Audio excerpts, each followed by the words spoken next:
Hey everybody, this is Josh Fox.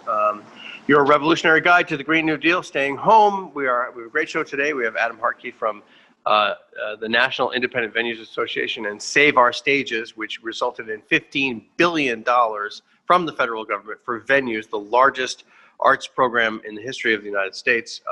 Amazing. And our first guest tonight is my very good friend, Myron Dewey from Digital Smoke Signals. We were shoulder to shoulder at Standing Rock. We made a film together called Awake, A Dream from Standing Rock, and Myron and Digital Smoke Signals does incredible work doing healing work and media training for youth. And we're going to have a conversation about the current events that are happening around the Dakota Access Pipeline at Standing Rock, but also to talk about what we need to do to heal. What has trauma wrought on our movement, and how do we solve that? How do we address that? So we'll bring on Myron, my good friend, to talk about how we heal, how we prioritize healing in our quest for justice. All right, it's my pleasure and my honor to have on the program, Staying Home with Josh Fox, your revolutionary guide to the Green New Deal, my very good friend Myron Dewey, who is co-director of Awake, A Dream from Standing Rock, our film, collaborative film, directed in 3 parts by myself, James Spion, and Myron Dewey. Myron, the leader of Digital Smoke Signals, a man who does incredibly important work in terms of healing trauma, teaching youth media. And so I think we need to talk about, just first of all, a little bit of an update about what's happening around the Dakota Access Pipeline. We saw Keystone XL Pipeline get canceled on the day 1 of the Biden administration. That's amazing. We want to see the same thing happen for DAPL. So let's get an update. But I think the majority of this conversation should be about the work that you do in healing trauma, which I think is so important to talk about how, as you said, if we didn't have traumatized people in our movements, we wouldn't have people at the front lines ready to take those rubber bullets. You know what I mean? So many of us who have had trauma in our lives are just rushing to the front lines. But that also means that we have a lot of healing to do. We have a lot of introspection to do. So you and I have had a very intense dialogue about this over the last 6 months, 4 years, whatever. Let's let people in a little bit to that dialogue. But before we go there, I know you want to talk a little bit about what's happening right now with the fight against Dakota Access Pipeline. So Myron, thank you so much for being on the program, and welcome.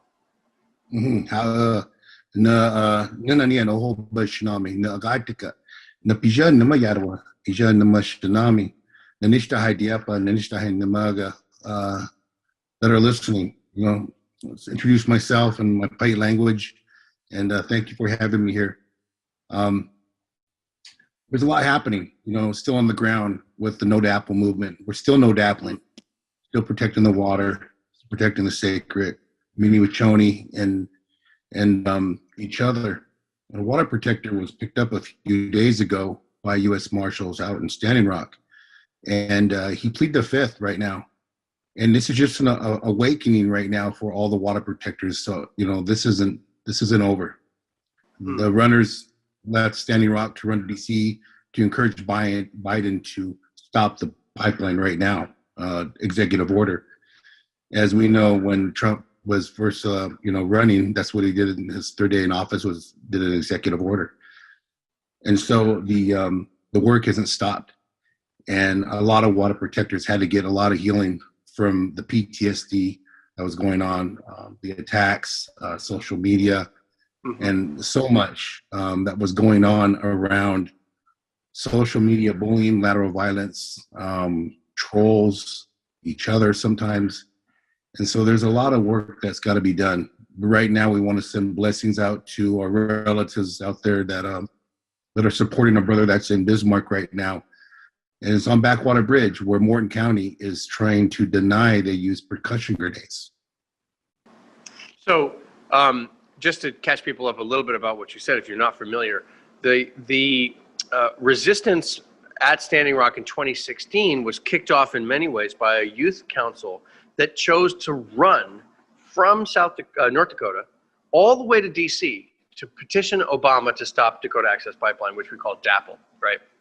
Now, this new group of youth are going to pick up and run from North Dakota to Biden to ask him, please stop this Dakota Access Pipeline.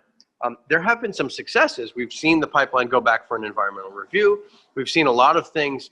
But yes, as you noted, on Trump's third day in office, he basically just pushed the pipeline through, which caused a huge amount of consternation. And now we have a water protector in jail in Bismarck. Tell us about why we call ourselves water protectors, and why you call those folks water protectors and not activists. Talk about the difference between a protector and an activist in your terminology here, which I think is so important and beautiful. Well, we'll start off with there's over 578 federally recognized tribes, each one with their own protocols, their own cultural structure. And water protector comes, just for me personally, is we're born of water as men. And we forget that sometimes. And in the Western culture, it's the patriarchy. As we seen in the Dakota Access Pipeline going through our Mother Earth, the women felt that our Mother Earth was being raped. And this goes all the way back to the Dakota Access Pipeline and the man camps and the missing murdered Indigenous women. And so it's so important to recognize how that water is so important. Every morning they had water prayer and blessings. The women came forward. And this is interesting because when the women came to the front line, the police didn't. But when the men came forward, the ego came forward. And all of a sudden you got LRADs at the front and police and they're, pretending to be, like they were coming to Iraq. And so our women it looked like Iraq at times. It was definitely, they were playing soldier by domestic mercenaries called Tiger Swan. And they were training them. They had no experience. And for that reason is what we've seen on Backwater Bridge and multiple occasions of harassing and injuring innocent people, protecting the water. That is it. The water is life. Without water, we wouldn't exist. As men, we wouldn't exist without water as well.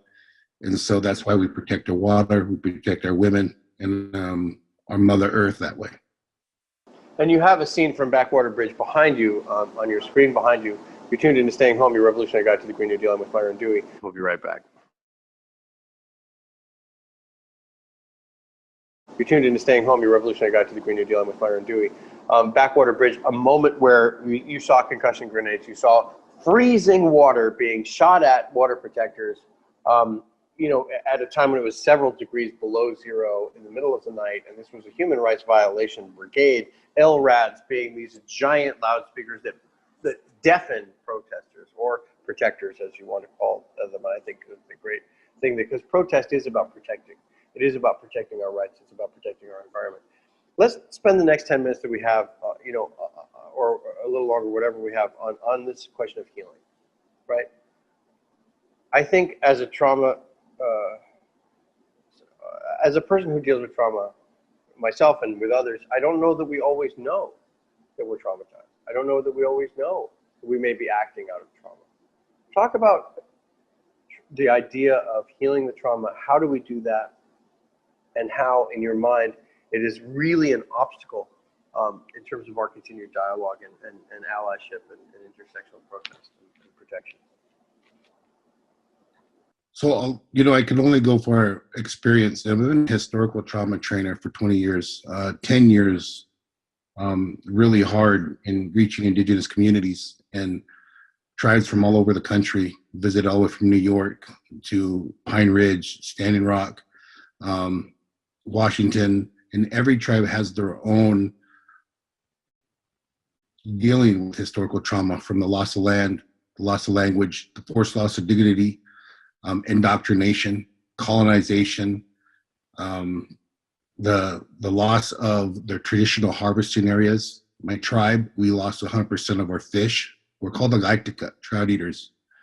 And so the desecration of sacred sites, burial sites, as we've seen at Standing Rock, every tribe has its different way of dealing with historical trauma, and we're all at different levels of healing. What I've seen with allies when they came to Standing Rock and checking in the media, up on Facebook Hill, hundreds of thousands of people came through, and each one of allies had their own trauma. Some of them was the invisibility, realizing that Indigenous people were still here. They couldn't believe, how did they not know? Other people felt guilt. They felt deep guilt pain, embarrassment, shame, the white fragility, all the different levels that were coming their way, denying what was happening. And so trauma for each individual person that comes through is different. Also, the churches came through, which was 500 different denominations from around the country and the world that burned a mock-up of the Doctrine of Discovery, which is, as we know, this country has been found off in Manifest Destiny. The veterans, their trauma came through. It was interesting speaking with several of them, and their trauma, at first, some of them came in as white saviors.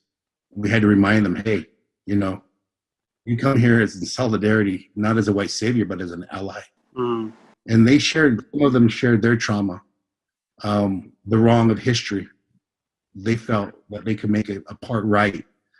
Different levels of the branches of military as well. We had on our side mercenaries as well that shared, here's what they're thinking, here's what they're doing. And they're pinning you guys like they're in Iraq, which they did. So the veterans had their different levels of historical trauma, as well as the politicians, but our own people on the ground. When I left Standing Rock, I went down and was filming in Mexico, and what was coming with our relatives coming across the border. And I got pulled over, and I didn't realize, I started to kind of panic a little bit, and I didn't realize what was happening at the time. And I go, wow, I've got PTSD. Right. Fortunately, the High Patrol that had pulled us over was Choctaw, recognized me, and said, I don't agree with what they did, and I'm in support of what you did. I was watching your live feeds. He goes, I recognize that you were shaken, and he goes, you got PTSD. Right. And I said, I didn't even realize it. Now I've been dealing with trauma for a lot of years with teen suicide, sexual abuse, violence against women, and working in our Native communities. And it was different. I had to get worked on. And so elders were helping me, friends were helping me, family was helping me. And I allowed myself to be vulnerable and get help. And then as I started to see online with water protectors, they weren't getting help. And they were internalizing it. And those that were internalizing it was at each other. Yeah. And so I did what I could to reach out to several water protectors. And it was tough. And just share with them, we got PTSD. Yeah. And here's from being chased or harassed or each other or lateral violence and bullying. And so I did what I could to support as well as my own wellness. And I'm still, every now and then something comes up, as Morton County denying they got percussion grenades, which in the back of the picture you can see percussion grenades. You can see them exploding, literally an explosion right behind you there. Yes. And so, it reminded me all the times I was chased by mercenaries, by militia, militia and Morton County. The National Guard really held their ground, and I didn't get any negative response from them. But there was a lot of wrongdoing there, and we seen a lot of people who weren't held accountable. And so that's where the trauma comes in, is there was no justice for this. And that's what we need is some accountability. Is justice a fundamental part of the healing process, or is this a separate thing? Because I think what you went through internally, what so many have gone through internally, maybe people won't recognize that they have that trauma inside of them, that they have to heal it. And I've watched a lot of activists who I love dearly get so beat up, and then clearly they're traumatized. Clearly they're in trouble. They're drinking too much. They're screaming. They're in a very agitated psychological state, which I think many of us can relate to. And then they say, no. You can see them just push themselves aside and go for the goal. Keep your eyes on the prize. You know what I mean? How do we, in your view, heal that trauma? Talk about what does it feel like, but also how do we integrate that in the quest for the justice, for the objectives? I think there was at times I could only hold so much space for that. Right. And I've been in conversations with friends, that projected their trauma or their anger. and that's hard to sit in that space. And there's times where, man, I can only handle so much because I got my own PTSD kicking in, and so I'd have to have a third party be a part of that healing process and recognize that. The ego is also a big one as well. So you have to really be vulnerable and recognize you need help, and then start working on that process, because I couldn't do it alone. I definitely couldn't do it alone. We're blessed. You know, we have ceremony. We acknowledge. You know, I'm in my ancestral land right now. That's how I introduce myself, and that's the blessing right there. And to come home and get that blessing, to go by the water, to go into the mountains, and to have that clean air where we're at. That's part of the energy. It's not mystical. It's not anything, you know, that anyone else can get. But when you're in the city and you just go, go, go, and you don't stop and heal, then you can explode on a random person and not even recognize it, or you can't hold your own space. Yeah. And then your body will start to internalize that trauma, which might, and I've been working on taking care of myself so I can continue to protect and be healthy when I go to the front lines, and be respectful, representing myself, my tribe, my people, my community, whichever fight we're trying to help at that time. What do you think about the idea that America is just a deeply traumatized place right now? That this country, yeah, go ahead. Yeah, this country was built on genocide and slavery, bigotry, theft. Yeah. You see it. And we're the reminders as indigenous people. We can tell you, every single tribe across the country can tell you about their historical trauma from colonization, from land theft, from mineral extraction. As we go into the Green New Deal, where's that lithium going to come from? There's going to be another level of extraction, and also the new waste is mass. You know, that's the new trash. That's the new cigarette butt, is a mask on the ground now. And so, you know, we're coming up with some new problems. We're going to have to come together and create some solutions. But I can tell you, Nevada is a mining town, mining state, and we got with corporations, you know, like DAPL, like Dakota Access Pipeline, Kelsey Warren, and we're going to have a lithium mine here. We dealt with the military industrial complex, my tribe, so we dealt with copper mines, gold mines. So this is the next problem that we're going to face, is not just the extractivism of oil and gas, but now the extractivism of lithium and the other things that the renewable energy economy is seeking out. Talk about colonialism, talk about the decolonization process. What does that mean to decolonize your activism, to decolonize your life, to decolonize your way of seeking justice? I think every tribe has their own way of decolonizing. Every person has their own way of decolonizing. Mm. And I think about, you know, when you're sharing with me about what happened to your people, and that process is hard, you know, and we're in the same boat together. That it's a constant reminder. Sure, we can go on feeling good, but then someone else will remind you of what happened. And then something will remind you what happened, or inaccuracy in Western media or diluting it will come back and remind you of what happened. The trauma is there, like smell, like memory, like taste, like visual optics, and invisibility. And for our trauma, it's invisibility.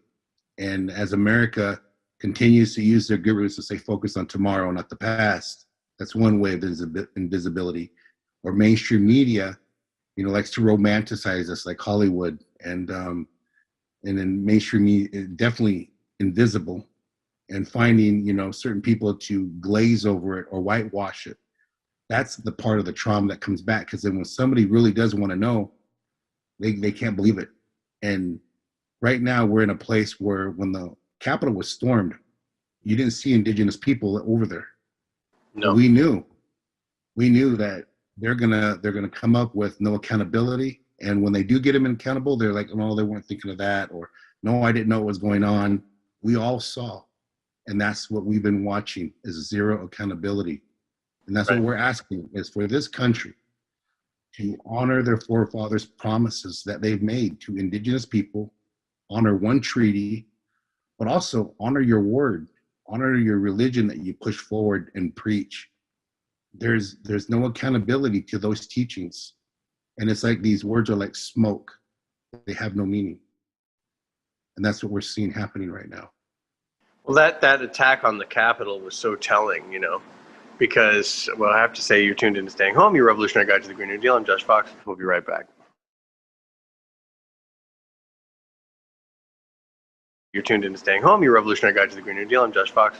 I'm with Myron Dewey of Digital Smoke Signals, co-director of our joint film, Awake, A Dream from Standing Rock, which you used to be able to see on Netflix, which is off Netflix, and you can watch now for free at awakethefilm.org. And, Myron, that you bring up the Capitol, and there were people wearing Nazi shirts. There were people wearing shirts that literally said 6 million wasn't enough, referring to, the Jewish Holocaust in Nazi Germany. And you start to see and tie together the roots of these oppressions, right? You know that Hitler learned from Jim Crow, right? You learned that Hitler learned about Zyklon B from the border patrols in the southwest of the United States. You put these white supremacist and colonialist strands together, but also the United States has this really particular history of being born of a pandemic and using microbes, using smallpox, using typhoid, using diseases to exterminate and aggrandize wealth. And we're seeing that same thing right now. Founding father smallpox may have been, George Washington, but founding father COVID is Donald Trump. And you saw this land grab happen and this wealth grab happen during the pandemic. Did this resonate within the Native community? Did this resonate? Did this bring up more trauma? The fact that we're in a moment where you're seeing those white supremacists, who are, we call them the founding fathers or whatever you want to call them, the government, using the pandemic to continue to oppress and colonialize this nation even further. Did that bring up even more deep understanding of this in you and in your circles? We'll start with the pandemic, with them sending tribes body bags instead of PPE. We'll go with that. That's a clear reminder. Withholding the funding, so tribes struggled in taking care of their communities. Mind you that when Western culture got here, they had nothing of value to us. We had everything we needed. They had no land, they had no home, they had nothing. We had to teach them how to survive. And so that trust responsibility and those obligations is not free education, free healthcare, free money. There is in perpetuity to that. And this country is deep in debt for that. When it comes to the white supremacy, I think when Western cultures, misunderstands history, when they don't understand the history, it's something not to be proud of, the way history was dictated and strategized in what's called a battle rhythm for the last 400 years. And what I seen, like in Backwater Bridge, was you had firemen down there, you had politicians down there, you had a police association down there, you had mercenaries down there. And what we seen at the Capitol is you had teachers, you had police officers, off-duty officers, you had people that were credible, people that had legitimate businesses. This is in the open, and this is what we deal with. And this time, they thought, for whatever reason, that they didn't have to put their mask on, but their mask came off. And I think what this president did was really just expose that this is alive and real today. It's a teacher, it's a professor. Next door, it's in the open. And for Indigenous people and people of color, we see this clearly because we can't change that identity. And through Indigenous eyes, we're not going there trying to harass or move people off their land. We're trying to protect the land. And we're trying to say, just hold your words accountable. You can do that. Hold yourself accountable to your words. Then we can start the healing process. But until then, it's just going to go back in circles and circles. And that's my fear is we got some really good people out there, and I don't want to blanket them as white people because I don't think that's the umbrella way. It's really bad people that are just doing some really horrible things that are learning it through their family and their history. And it's sad. It's a lot of work to go into that space. You know, I've been dealing with historical trauma just in my own community, and Standing Rock was dealing it with allies that were coming in. So I can only hold space for so much, you know, and only really speak upon what I personally am dealing with. But I worry for the next generation, and that's what I'm worried about and trying to prepare for is the next 7 generations, and just my little space that I'm going to try to help in doing, you know, indigenizing media and digital storytelling, so we can continue to share this story. And that's why, because we don't want it to repeat again. Well, I mean, I feel like being at Standing Rock was such an eye-opener for me because you literally started to watch, you know, the legacy of General Custer, you know, the ideological and genealogical descendants of General Custer up there being the sheriff, the Morton County Sheriff. And then do you think people made that connection when they saw the stuff at the Capitol? When they said, that's General Custer, or they said, that's Jim Crow, or they said, those are the slave masters. Those are the same people who have been creating this sort of tyranny in this country for 500 years. Do you think people made that connection? I think we want to blame people for the hardships we have. And we legitimately, indigenous people, legitimately, and this is, I can share with you how I'm not a victim, but I can share with you militarized through the church, through education on how we were victimized through policies. But when it comes to non-native relatives out there, I don't think, I don't know. I can't tell you what they think. Sometimes it really throws me off. But I know the allies that are around me, and I ask them, you know, I have some really good friends that are, we're healing our DNA. And I have a friend that's a descendant of the Mayflower. And we started the healing process, just us two, you know, and I have a few other friends like that. And we talked about it. And I go, what do you think about your white relatives? And she said, oh, that's not how we act. That's not my relative. I don't know who they are. It's the horror of American history. And I'm not a part of that part. And I can tell you, you know, as we start to heal our DNA, you'll know that, you know, that this is my word. And we've been going for 4 years strong. And I have other allies that are still on the fence sometimes when it comes to debating these issues, or why does it always have to be about that, Myron? And I tell them because it keeps popping up, a new mine. You know, the first black state for us was a railroad that came right through our burial sites. Then the fiber optics that came through. Then the highways that came through right through our library, our petroglyphs, our history. And it's continued. The bombing range next to my homelands, which is 8 miles away from my house, that we've had to deal with 62 years. Invasion. And so we call it invaders. And that's what we've been able, this is my direct experience. And now today, the deforestation of our tabapi, our pine nut trees from the Forest Service. And they're just rearranging the land as they see fit for a bombing range expansion or for a mining company coming in. We're the last to learn about it. And we don't have the resources that every taxpayer puts into the Forest Service or BLM or government funding. So they're a part of that and they don't know it. And we have to be, it's like we're in constant fight or flight mode to protect this land, this earth, this water, sacred sites. Well, thank you so much, Myron, for your work, and tell people where we can follow you outside of this program. Where do we follow Digital Smoke Signals? So on Digital Smoke Signals on TikTok, Facebook, Digital Smoke Signals on Twitter, as well as digitalsmokesignals.com. All right. So yeah, if you're not following Myron, follow him on Facebook. You can watch all of his videos, follow him all the places where he just listed. Myron, thank you. And watch, if you haven't seen it yet, watch Awake, A Dream from Standing Rock, our collaboration project. Myron, thank you so much for being with us. I learned so much every time I talk to you, and I so deeply appreciate the work that you're doing and the empathy and patience and understanding that you exude and trying to move us all forward. We all have to heal, and I think you've just really trailblazed in that respect, and I learn a lot from you every time I talk to you. I appreciate that. And, you know, my word of advice, if people reach out to me to listen to them, whatever it is, do it in a kind and gentle way. Because if you do it in a loving way, I'm going to listen.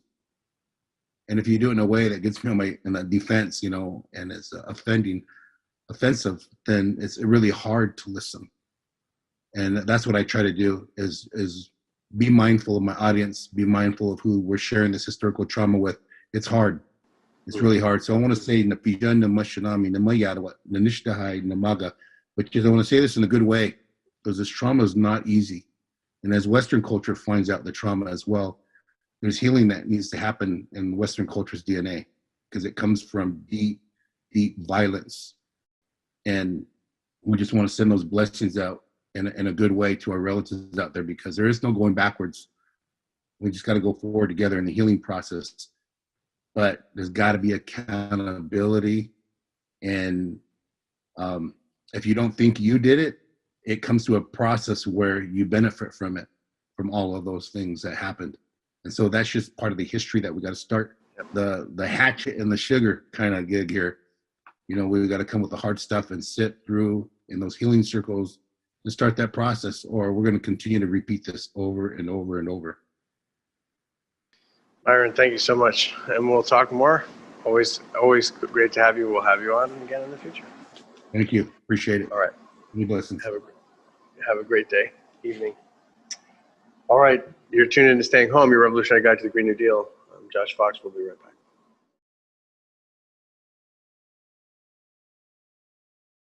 You're tuned in to Staying Home, your revolutionary guide to the Green New Deal. I'm Josh Fox. During COVID, we have a crisis that threatens not only to, kill us, but also to kill our culture. And the most important places in the world to me are theaters or music venues, places where we assemble to be witness to and participate in our culture. So we have Adam Hartke on right now to talk about how we're trying to save our stages and an effort to save independent venues. Adam, thanks so much for being on the program. Yeah, thanks for having me, for sure. So tell us about NIVA and how we and the organizing around this effort.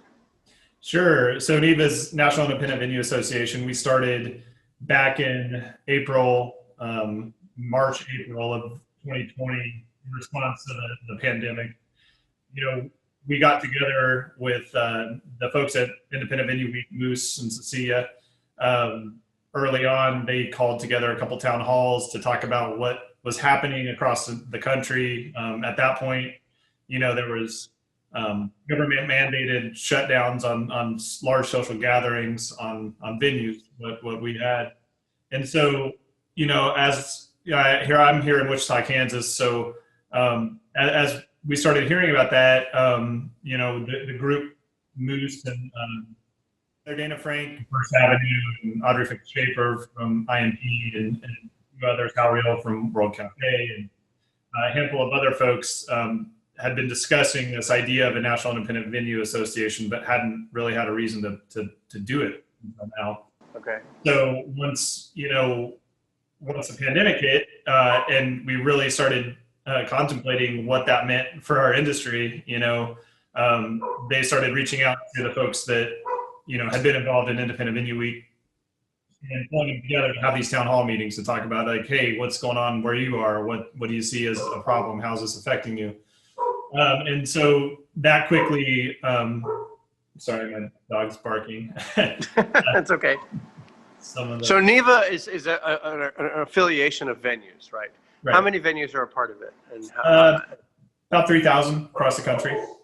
3,000 independent venues, and those are they're spread out all over the country. So you have managed to impact the national conversation in terms of relief for venues. Talk about what the effort has resulted in so far. Yeah, so far we were able to get the Save Our Stages Act passed through Congress and signed into law back in January. So that's a $15 billion grants program for shuttered venues. Huge. Yeah, it's huge. I mean, it's something that's going to be life-saving to thousands of venues across the country. A lot of us don't have big backers. We have mortgages and we're living paycheck to paycheck, owning a venue. So that's being administered by the Small Business Administration. They're still gearing up the program right now because it's big. It's the biggest, grant program that they have ever done. And so, we're patiently waiting. And it took an act of Congress, but it worked out. And it was thanks to, we had over 2.1 million people email in to the representatives and senators across the country. We had bipartisan support, across the aisle support in both. Wow. And the Senate. So can venues sign up for this relief now, or is it already a fixed list, or can people start to say, oh my God, I didn't know about this. I have a venue. I need help. What's the process? Yeah, totally. I would recommend reaching out to the Small Business Administration in their localities. There's certain parameters a venue must fit within. The overall rules have not yet been released from the SBA, but there are certain stipulations, and there's a frequently asked questions section on the Small Business Administration's website that addresses the specific. Is this a part of the general relief package, or is this separate? Yeah, this was part of the overall COVID relief package that happened into last year. Okay, amazing. So talk about the process of organizing, because that's what's so important, right? You're not an organizer. I'm assuming you're like a venue leader or a musician. I mean, you have musical instruments all over your. I can see them. So, like, what do you actually do, and how did the organizing of this take shape to get such an incredible result of $15 billion? Yeah, so I mean, it started early. There was a group of about 40 of us that just signed up to be on the advocacy committee. I just have to stop you right there. Yeah. 40 people in less than a year figured out how to get $15 billion from the federal government. Well, that's amazing.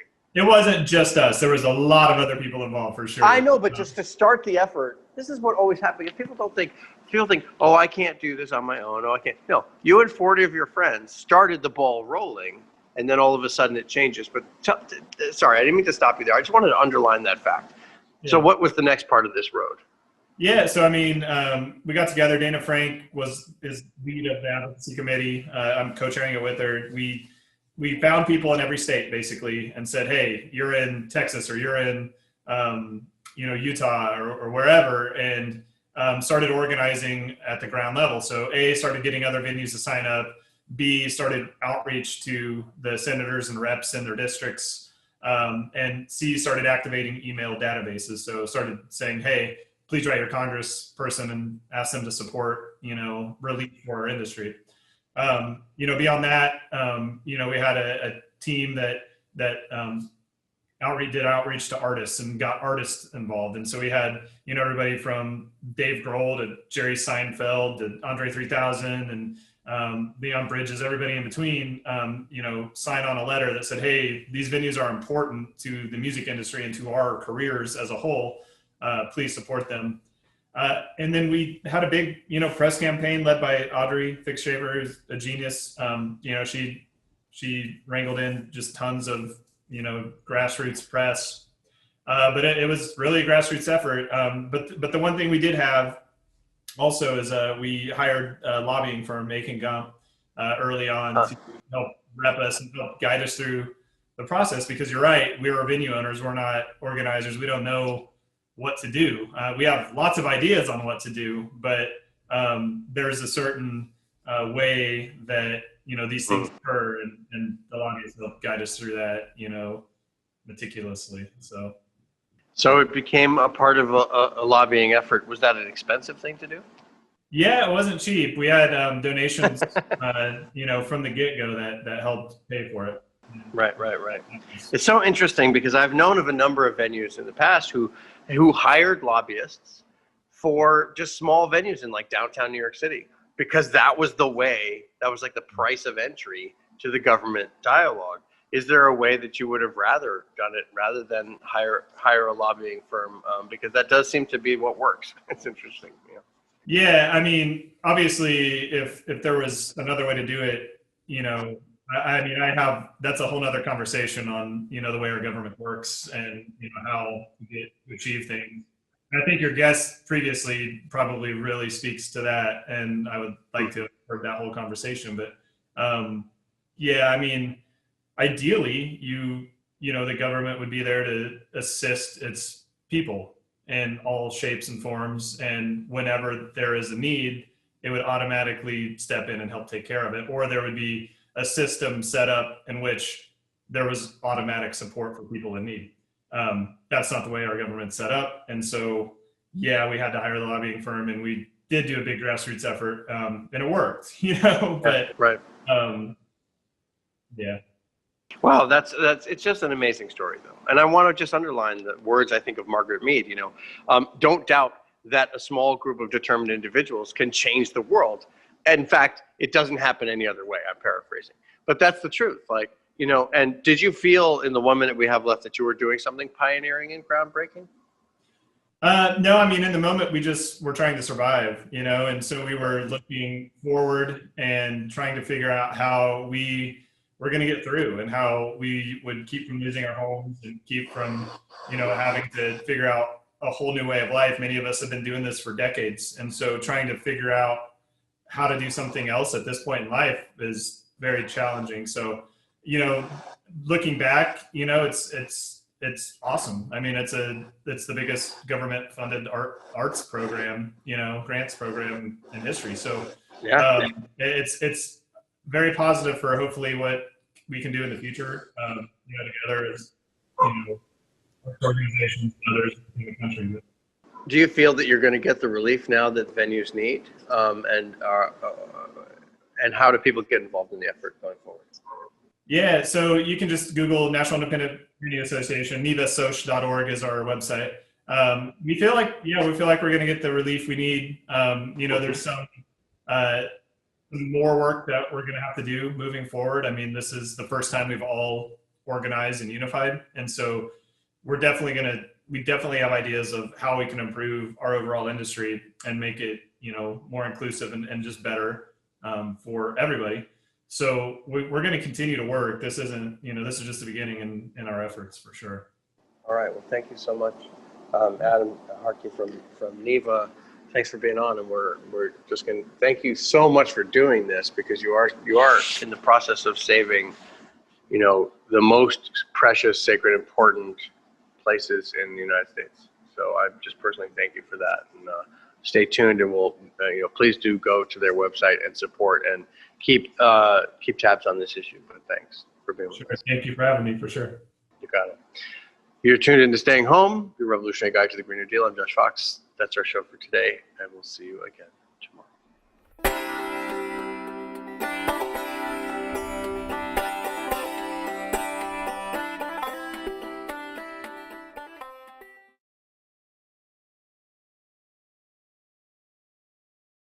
I'm old enough that I remember when Captain Crunch put the berries in there. Yay, crunch berries! And I was like, ooh, the fake berries. Remember? We're gonna try that. We did a story back in the day about how a woman sued, General Mills. She'd been eating it for 4 years, Right. believing that it was actual berries. Yeah. She's like, these aren't real berries at all. Yeah. I'm like, I got news for you. Captain Crunch isn't really a captain or a person. Joining me now, legendary whistleblower and American hero, Edward Snowden. First question is, hey, where are you? I'm in my apartment in Moscow. All of a sudden, in the studio, Jim Gaffigan, everybody. Mental illness is, completely undiagnosed in our society. It's not about a particular administration. It's about a broken system of power, and through that, really, the instrumentalization of a system of not justice, but injustice. People understand whether they claim to deny climate change or not. Our collective house is in crisis. We're also dealing with the legacy of 40 years of economic policies that have made people's lives more precarious. Sometimes you got to force people into their humanity. Sometimes you have to shake people into empathy. Senator Elizabeth Warren joins us in the studio. Healthcare is a basic human right, and we are fighting for basic human rights. In order to actually achieve that vision of everyone having access to the same resources and getting to determine the outcome of their life, we have a lot of work to do, and it needs to start right now. Here's something you may not know. When you deposit your money in a big bank, it doesn't just sit, safe and secure, in a vault. Instead, your money could end up building oil pipelines, mining for coal, or drilling in the Arctic. So if you're concerned about the planet, give your money something good to do. Make the move to green with Aspiration's fossil fuel-free account and join the thousands each week who are switching to save their dollars and save the planet at the same time. Welcome to the Damage Report. I'm John Idarola. This is gonna be a big one. What Donald Trump has done as president has cut taxes for the wealthy and made life better for rich people. But he's made life worse for poor people. We're making America great again by throwing more money at the military to destroy other countries because that makes us great instead of investing it in ourselves. That it's Donald Trump and it's Stephen Miller. The choosing is based on wanting to create cruel and inhumane conditions to scare other people away from ever coming to the United States. The opportunity to make money off of tragedy is the American way. There is only one place to put garbage people: in the trash. We've never had so much access to so much information with so little idea of what the hell is going on. What does enforcing our borders have to do with traumatizing children? Absolutely nothing. I think a sane person could say the current situation we have right now is radical. But what we're doing is literally making the world more like hell. That's a warning sign.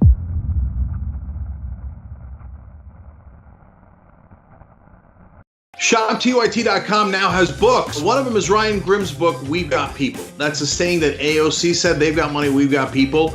It's the best tracing of the AOC victory I have seen anywhere. It's the most accurate, and it's got great details. The book actually goes all the way back to Jesse Jackson and how he was the original Bernie Sanders. If you want to know how we're going to win going forward, those lessons are super important, and they're in Ryan's book. So check it out right now at ShopTYT.com.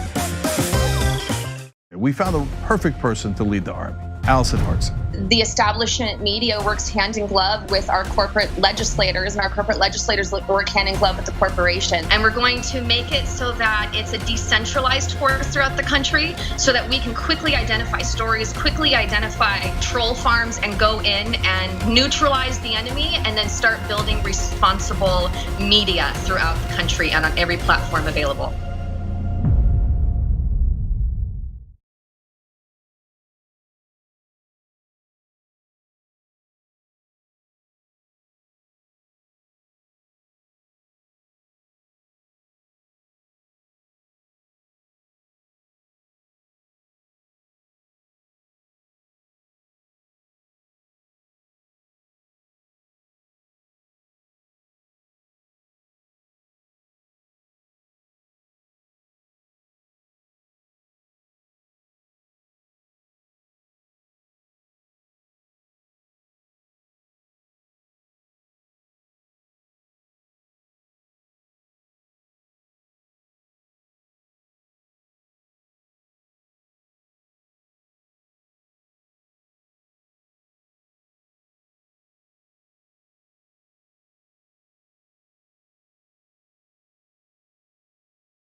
Welcome to the conversation. I'm Anna Kasparian, and I am excited to share an important international story with you guys today regarding what's happening on the ground in Uganda. Now, you probably don't know if you're an American who's been inundated with election-related news or the Capitol riots or the Trump impeachment trial, but on January 14th, Uganda held its presidential elections, where its long-standing dictator General Museveni allegedly won with 59% of the vote. But the election was full of acts of intimidation against his political opponents and likely fraud to keep him in power. And keep in mind that Museveni has been in power since 1986. He's been essentially the ruler of Uganda for nearly 35 years. Now, Museveni's challenger, a musical artist by the name of Bobby Wine, argues that Museveni staged the election to award himself a 6th consecutive term in office. Wine considers himself a freedom fighter and is tremendously popular with the Ugandan youth, which is a critical part of this story when you consider the fact that around 80% of Ugandans are under the age of 35. Now, joining us to help break down this story is Milton Alamati, who is the publisher and CEO of Black Star News, which you can find at blackstarnews.com. Milton, thank you so much for joining us. Thank you for having me. My pleasure. So let's start off with the facts on the ground, because while, of course, Museveni will argue that the elections were free and fair, there's quite a bit of evidence indicating the opposite. So can you talk a little bit about what that evidence is and why so many people feel that this election was rigged? Okay. Thank you once again for hosting me on your show.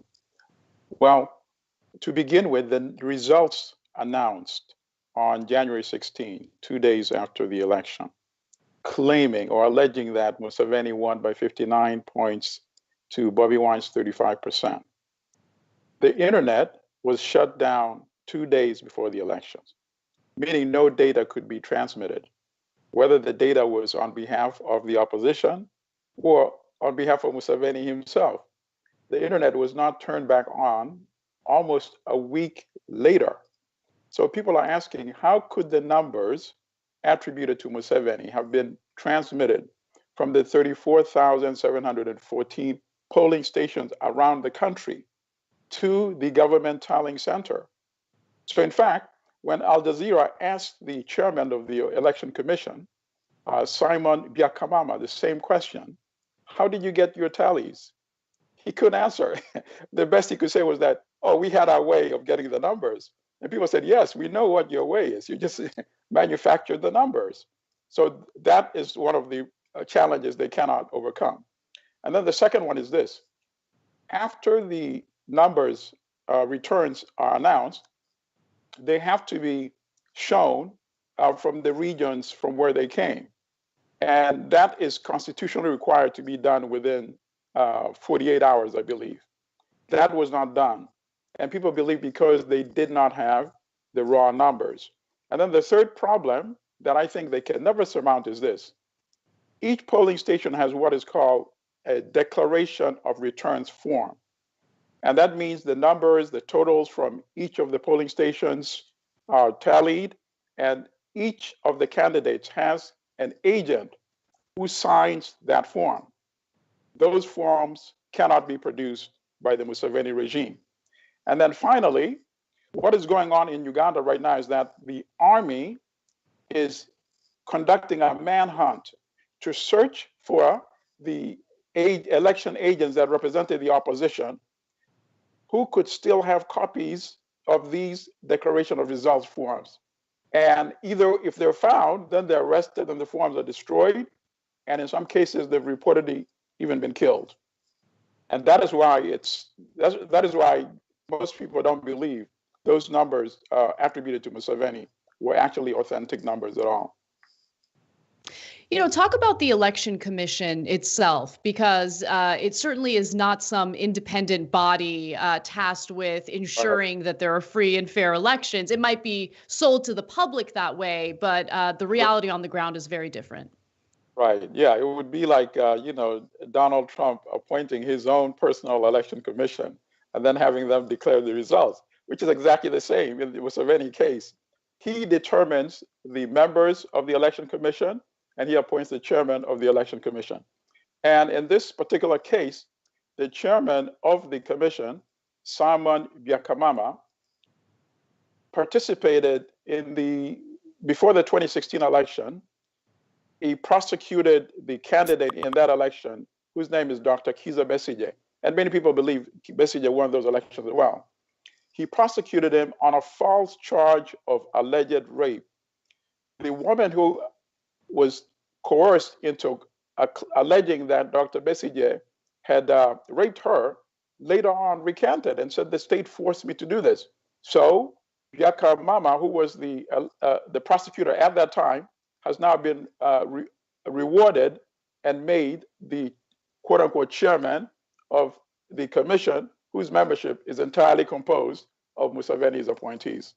So absolutely not. It's not an election commission. And that's another interesting point.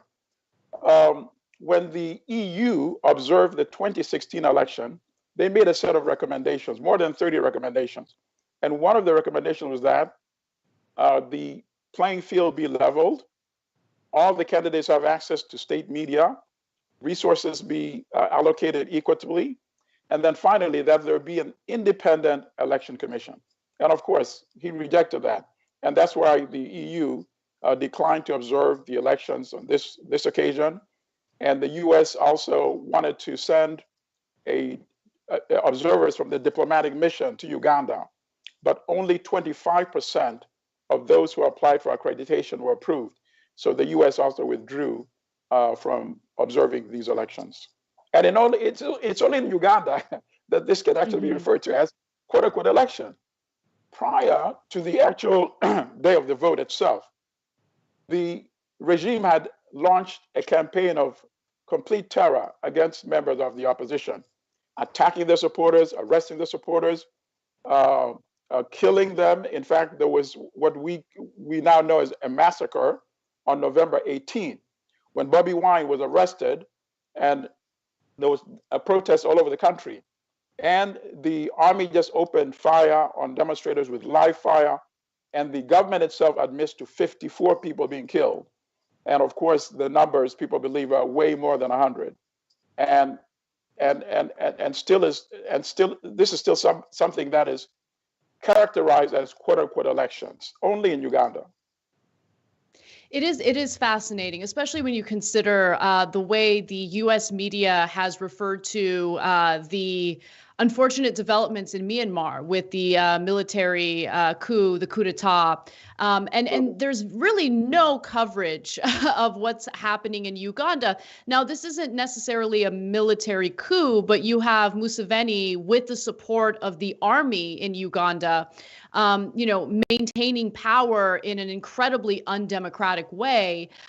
So what do you think fuels the lack of U.S. response to what's happening, the undemocratic behavior that's being carried out by Museveni right now?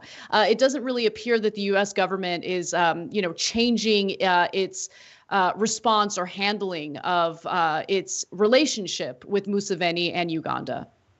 Okay, very good. I'm glad you raised that issue because obviously we saw the response to Myanmar, and people familiar with Uganda could see that the contrast between the two reactions. It's not as if they could not have made a comment on Uganda as well. And in Uganda, what we have actually is a military regime, in effect, a military coup, semi-clothed in a civilian outfit. And why do I say that? Because Museveni has absolute control. He orders the army to do whatever he wants. He orders the police to do whatever he wants. And in fact, right before the vote itself, he deployed soldiers on the streets in the capital city and all the major cities and in the polling stations itself. Soldiers are dressed in full combat fatigue to send an obvious signal that I will remain in control, either by the ballot box, which I'm going to rig anyway, or by force of arms. And here are the soldiers on display. So it's just a matter of semantics and technicalities. But for all effect, it is indeed a military coup. So I'm glad you actually brought up that issue. And then in terms of the lack of response by the US, it's because the US is heavily invested in Museveni, the individual, not really Uganda, the country, and the citizens of Uganda. Museveni acts as a sheriff in East and Central Africa on behalf of Western interests. And the key thing right now is that he polices Somalia, which the US fears would fall to Al-Shabaab, a militia movement that the US says is allied with Al-Qaeda. So that is why Museveni gets that absolute blank check. And so even though the Biden administration has sent out signals openly saying we're going to base our foreign policy on human rights and democracy, the biggest challenge is actually not going to be Myanmar, where we see mass uprisings. And I am confident that in Myanmar, that situation will be reversed. I am less confident that the US will actually make a radical a change of policy when it comes to Uganda and Museveni. And it's people can't understand it because the national army that comes from Uganda to help secure Somalia does not belong to General Museveni, meaning there's no reason why the US could not come to an understanding in terms of deploying soldiers, not only from Uganda, but maybe from other African countries in order to secure Somalia. So you can't say we will go with Museveni at any cost purely because he's deploying Ugandan soldiers to Somalia. That's preposterous. It doesn't make sense. The army does not belong to him.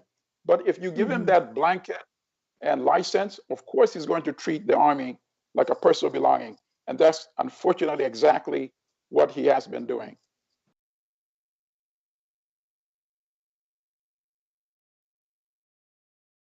We are on to something that is going to be amazing, but what we need is your help. The number one problem is there's too much power in too few hands. Every single problem that we have can be traced back to dark money. They take large donors, they serve large donors. So these handful of gatekeepers try to dictate everything.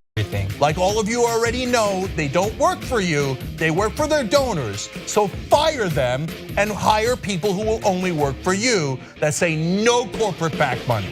We are going to change the way we elect candidates in this country. Uncorrupted Democrats who are going to fight for the issues and win on policy. This is incredibly personal. We need free health care for everyone. We're fighting for $15 minimum wage, single-payer health care, debt-free college, and we are going to get money out of politics once and for all. I've taken a public pledge not to accept any corporate money. Because the last thing we're going to do is go into another presidential election and run a corporatist against a populist candidate. At some point, the buck needs to stop, and it's going to stop with us. It's going to stop with Justice Democrats. So who are we? People who do not take corporate PAC money. We're relying on small donors. 99.9% of our contributions came from people. You're a Justice Democrat, so you don't take any corporate PAC money. I'm not influenced by money. As a Justice Democrat, I made that pledge. Not a penny. Absolutely no. I will go to Congress unbossed and unbought. We try to create a government which works for all of us. That is what America's about, and that's what a representative democracy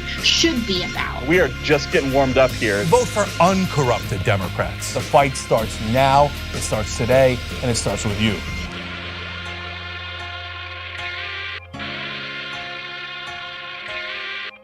I've been honest with him. Like, yeah, I was upset with you and I shouldn't have done it. But instead I was like, I'm just trying to protect my engagement ring. Did you know that more than 20% of the world's oxygen comes from the Amazon? Why? Because of trees. I know what you're thinking. Of course! So what do we want to do? We want to plant more trees so we can save the climate. It's quite literal. So that's what leads to our new partner, Plant Your Change. Love it. It's so easy. What they do is you take the credit or debit cards you already have and you plug it into the system. And if you so choose, you get to round up every purchase to the nearest dollar and they plant a tree for you. Okay. Now you could also choose if you want to do it on only certain kinds of purchases or only so often, right? And there's nothing wrong with that. But literally every cent makes a difference here. It's Plant Your Change. And if you want to know more information, just go to tyt.com/trees. Let's go save the planet together.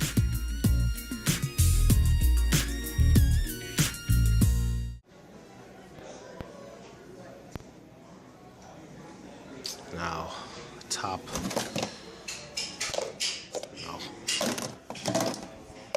No. No.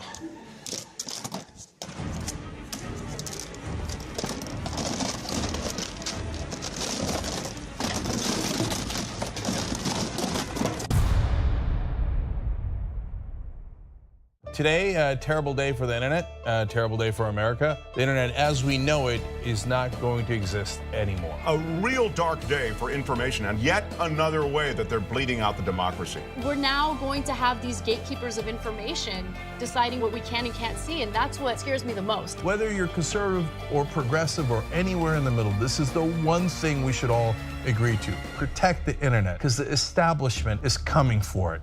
Don't let them destroy the internet.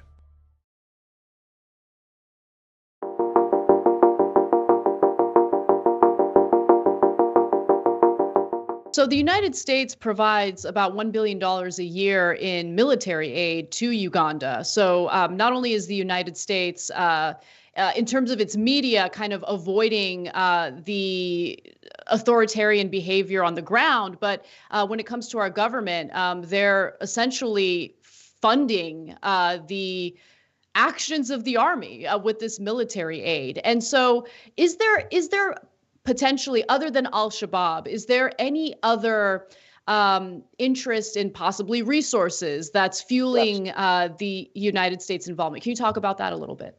Yes, absolutely.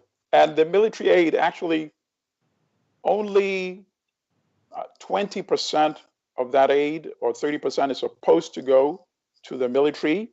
But ultimately, as much as Museveni wants, is diverted to the military. And that's why it's very problematic. Even though the US insists that it wants the substantial part of that aid to go into upgrading the health infrastructure, for building up infrastructure in the country, and for healthcare services, and for fighting diseases, that is not the case, because Museveni knows that the military is what keeps him in power, and he diverts resources. And in fact, there are reports that he diverted a significant portion of $300 million loan from the World Bank, which was supposed to help fight the COVID pandemic. Now, in terms of other interests, I'd like to go back to the topic of the election, and more importantly, Bobi Wine and what his candidacy represented. Now, he was a well-known, or is a well-known, musical artist in Uganda. He has been banned from participating in his form of art because of the fact that most of his music focused on political messages that Museveni, of course, did not like, because it held him accountable for his actions. But talk a little bit about, what Bobi Wine's candidacy represents when it comes to liberation and class struggle, because he does talk about where he comes from often, and he refers to it as the ghetto. What does that mean? What is he referring to when he brings that up, and what does his candidacy represent? Okay, I think beyond Uganda, it sends hope to young people throughout Africa. Because what happened is, after most African countries won independence in the 1960s, the people that inherited the state were either the political elite or the military elite, and sometimes they would change their time in power. The military could depose the politicians, the political elite, and the political elite could come back into power, or sometimes they may have sort of a mixed accommodation between these elite. But the people that have been ignored are the folks like Bobi Wine, the mass majority of African youth. And in the case of Uganda, as you pointed out earlier, more than 80% of the population is under the age of 35. Many of them have not known any president or any dictator except Yoweri Museveni, who's been in power precisely for 35 years as well. So Bobby Wine, how did he become a part of the political equation in the first place? This is a guy who's not connected to the military, not connected to the political elite, came from the so-called ghettos in Uganda, where if people talk about ghettos in the Western world, people need to go online and look at how real ghettos are in places like Kampala, the capital city, or Nairobi or Johannesburg in South Africa. Very extremely squalid conditions. If you just look at it, it looks hopeless. But this is a guy who had musical talent, and he used his musical talent. He also went to college. He put himself through college. And then he built using his talent, he built a musical industry. He started making films that would also touch upon themes of struggle against and fighting against corruption, fighting against the elite, and became identified as the person who represented the ordinary man, the little man, against the big guys in Uganda. And that is why he had already become very popular by the time he decided to actually become an official politician by running for parliament in 2017. And won, he beat the candidate of Museveni's party overwhelmingly. So young people saw this as something that was really inspiring. Somebody who came from their own backyard is able to actually develop some independent wealth for himself without having to become a part of the corrupt system, paying a bribe for something or taking a bribe for something. So that is why his story was really inspiring. And then he started campaigning for parliamentary candidates who were running in by-elections against candidates of the ruling party. And 3 races in a row, all of those candidates won. And that's when Museveni started becoming really concerned. When the third candidate beat Museveni's candidate in August 2018, Museveni really panicked and unleashed a vicious attack using what is called the Special Forces Command, which is commanded by his son, General Muhoozi Kainerugaba, who, by the way, was trained here in the US at the military academy at Fort Leavenworth. And they attacked him. And I think it was an attempt to kill him. They shot into his car, but his driver happened to be in the passenger seat on that day. Mm-hmm. And he was killed. Bobby Wine survived. He was missing for like 3 days. And when he came out, he said he was tortured, beaten, and he could barely walk. And he came to the US for treatment. And that is when he started getting a lot of this international media coverage. And, the rest is history. Eventually, he declared that he was going to run. And what he did was he recruited millions of new voters, young people who had given up and had become completely hopeless. And they saw this as a candidate who can actually win, because the candidates he had campaigned on behalf had already been winning parliamentary seats.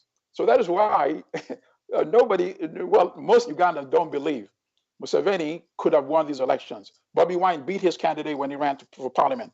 Bobby Wine campaigned for 3 candidates who beat Museveni's candidates when they ran for parliament. How is it that Museveni somehow now beats the same Bobby Wine, who's the one who brought new voters into the equation? It doesn't make sense. It doesn't add up. Yeah, I mean, that's such a great point. And what always amazes me about people like Bobby Wine is that no form of intimidation stops them from their fight, which shows you just how sincere and genuine they are in the struggle that they're engaging in, because his home has been bombed by grenades. His family's life has been put in jeopardy. There have been other activists, by the way, who have fled Uganda and are seeking asylum in Kenya as a result of, there's one specific case that I wanted to bring up, but unfortunately we're out of time.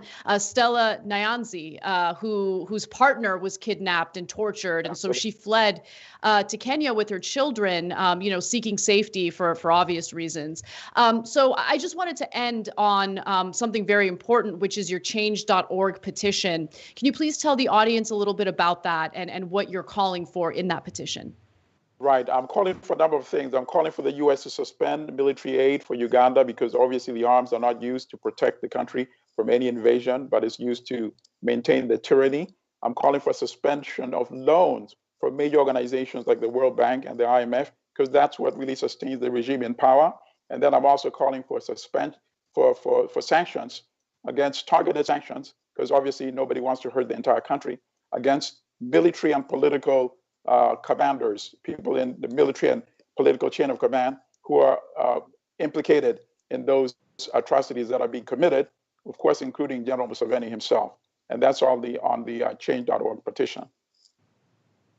Milton Alamati, publisher and CEO of Black Star News. Everyone, please check out his incredibly important reporting. Thank you again, Milton. I really appreciate it, and I hope you'll come back soon to have more of these conversations. My pleasure. Stay well, stay strong. You too. Thank you, everyone, for watching.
All right, welcome to the Young Turks. Cenk Uygur, Ana Kasparian with you guys.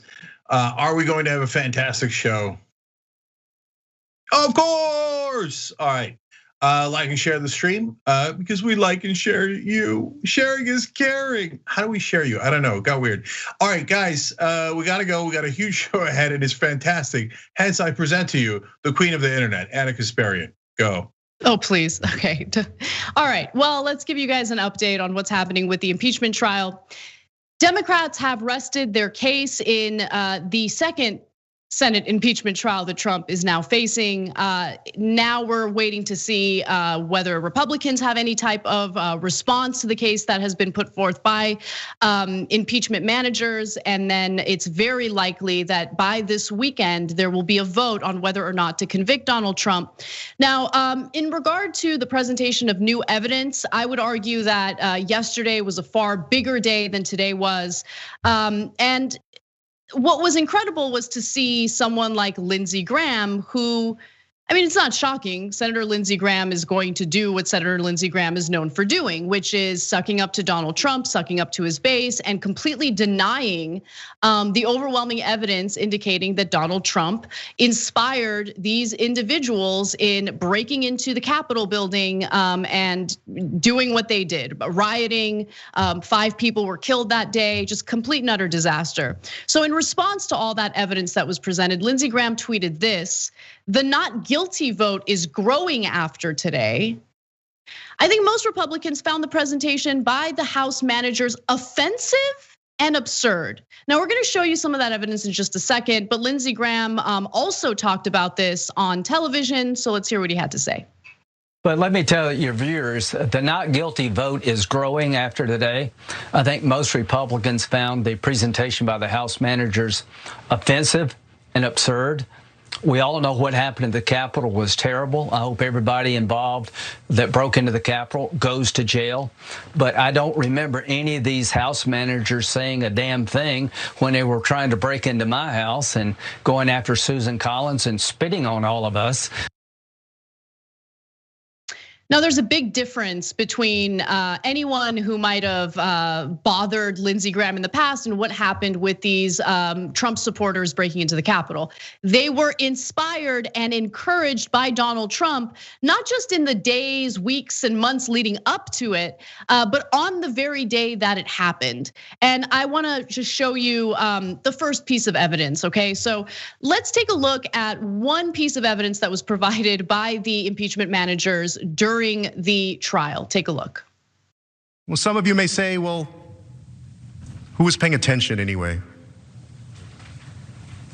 Well, that mob was paying attention.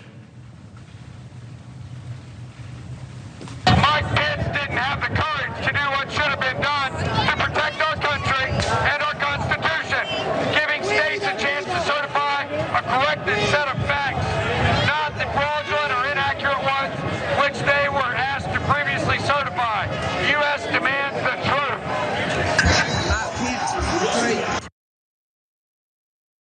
So Cenk, that is what these insurrectionists were reading, a tweet from Trump as this attack was underway. They were clearly taking directions from Donald Trump. Well, we now know that as he was told that people had broken into the Capitol, he was watching it, apparently, according to one source, delighted. Mike Pence was within 100 feet of catching up to the mob, having the mob catch up to him. I don't know what kind of bloodbath there would have been with the Secret Service being there, but that was super dangerous. Trump has never apologized to him and tweeted in the middle of all that another tweet against Mike Pence.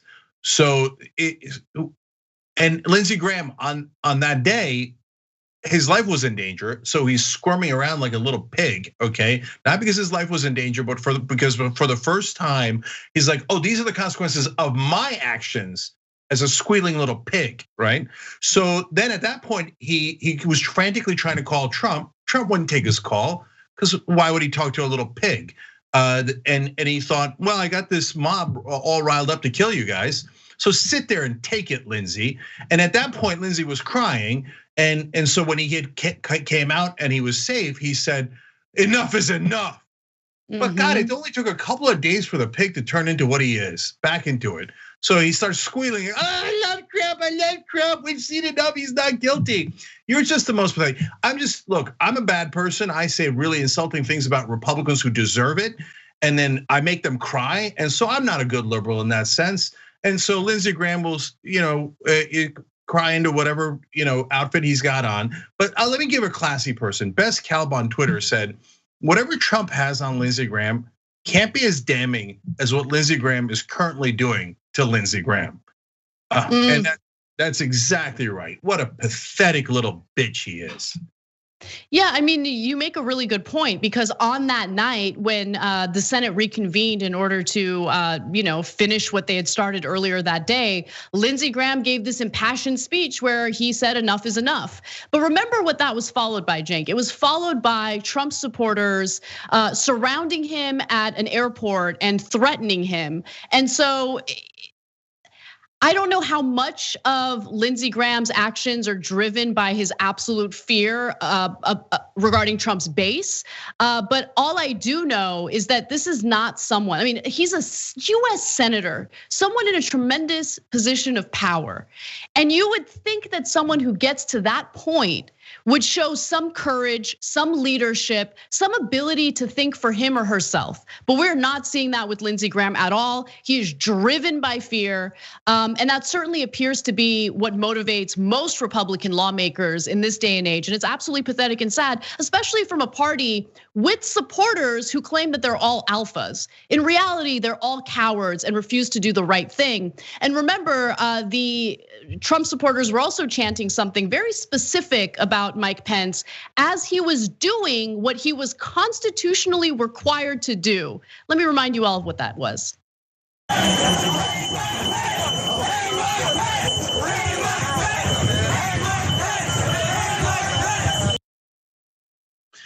Guys, Anna, let me jump in here for a couple of seconds. Look, the House managers have done a brilliant job. And I told you guys, Jamie Raskin is fantastic, and I'm really proud of it.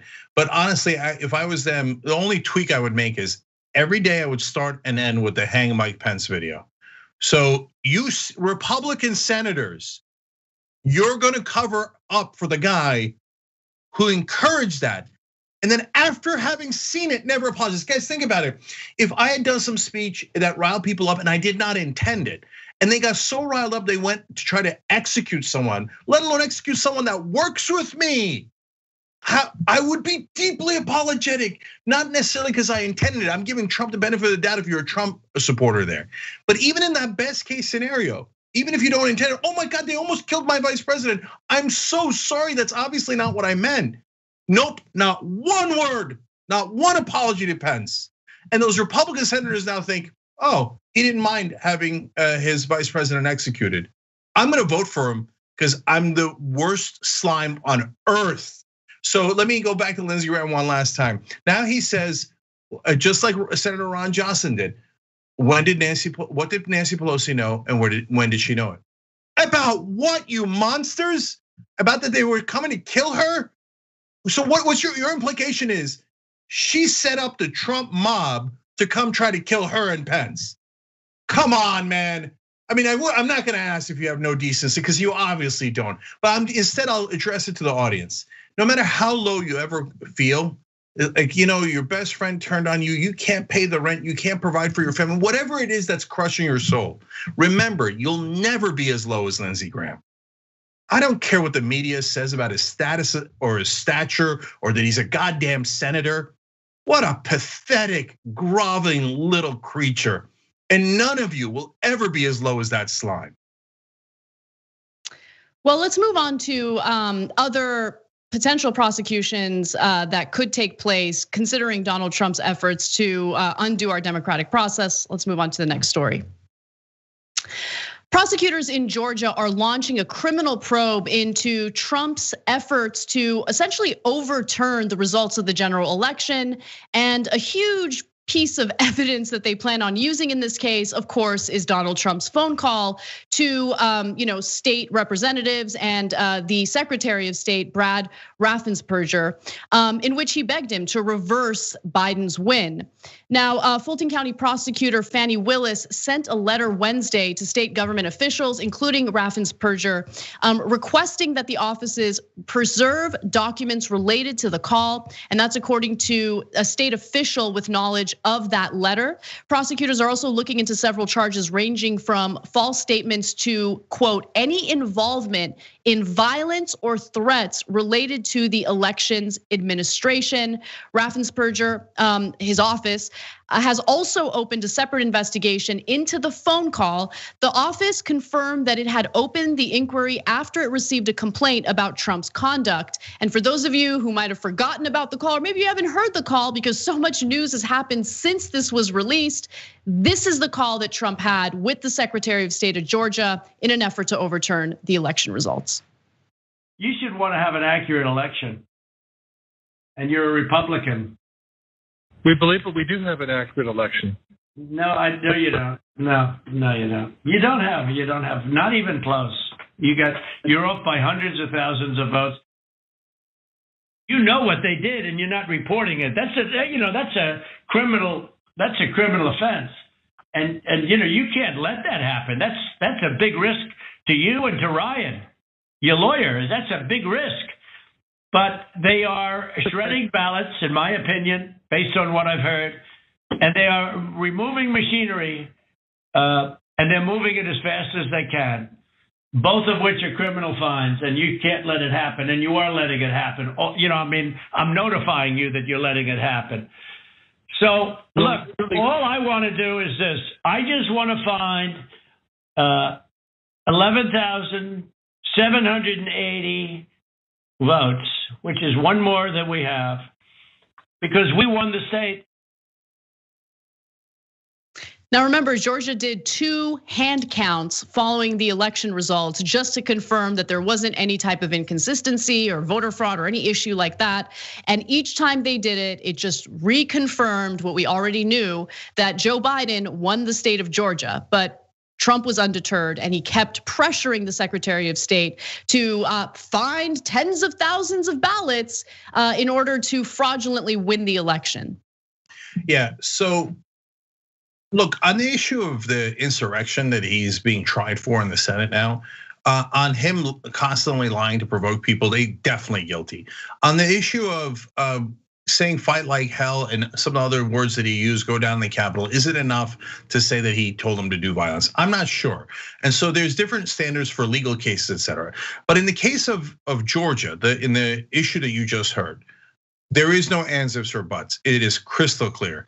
He threatens them with basically arresting them and putting them in jail if they don't do what he says. He's the president of the United States. He says, you could be criminally responsible. I'm just telling you right now, I'm trying to look out for you and your lawyer who could both go to jail, right? I mean, anyway, you heard the exact saying, exactly what he said a minute ago. And then he says, now just find me one more vote than I need to win the election. That's it. It's crystal clear. If anybody did that was a lower level official, they'd be arrested immediately. They would be tried. You can't go tell the Secretary of State, just go find me one more vote that I need. I don't care how you do it, just find it. Otherwise, by the way, I'll threaten you. No, guilty, massively guilty. If you had done it, you were running for local office and you did that, you'd be in prison right now, guaranteed. So is the president above the law or isn't he? Yeah, and I think that criminal prosecution is so important because I agree with the impeachment trial. I think that it needs to happen, but I'm also not naive enough to think that Republican senators are going to do the right thing. You need a 2/3 majority in the Senate to vote in favor of convicting him. And honestly, watching this man get acquitted by the Senate again just leaves a really sick feeling in my stomach.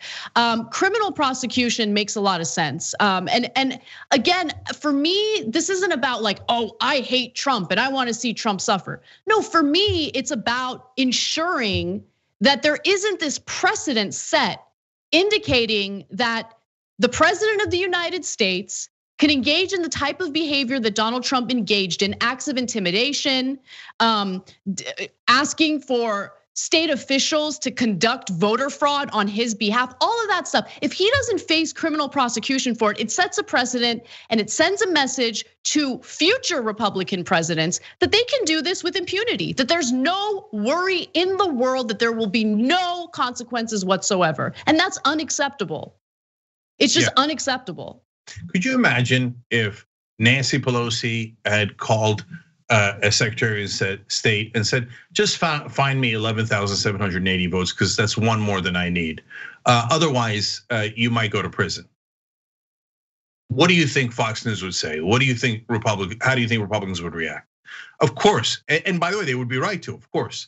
They say, no, you have to lock her up immediately. And they just say, look, Anna, what it is I'm just sick of the privilege. I really am. In some ways, like I think the phrase white privilege leads to misunderstandings, but there is massive right-wing privilege. They just feel like, oh, we can break the law. This is our country. We own it. We can do whatever we want. The law is to keep you down, not for justice. No, if you need justice, you're never going to get it. Okay, you think you're ever going to put away the cops that murder you? No way. Hey, look at the videos that the House manager showed. They're pushing the cops around like they own them. They're spitting on them, they're hitting them, they're killing them, they're calling him every name in the book, and the cops let them do it because it's right-wing privilege. They get to do whatever they want. So look, they were outmanned though. So I kind of hold on, Anna. The bottom line is, do we live in a country of laws or don't we? Are we just lying? And this whole country was just set up for white right-wingers. And the law and cops and everything else is just a sham just to keep us down. It's the opposite of justice. It serves injustice. Or are we ever gonna live up to what we claim America stands for?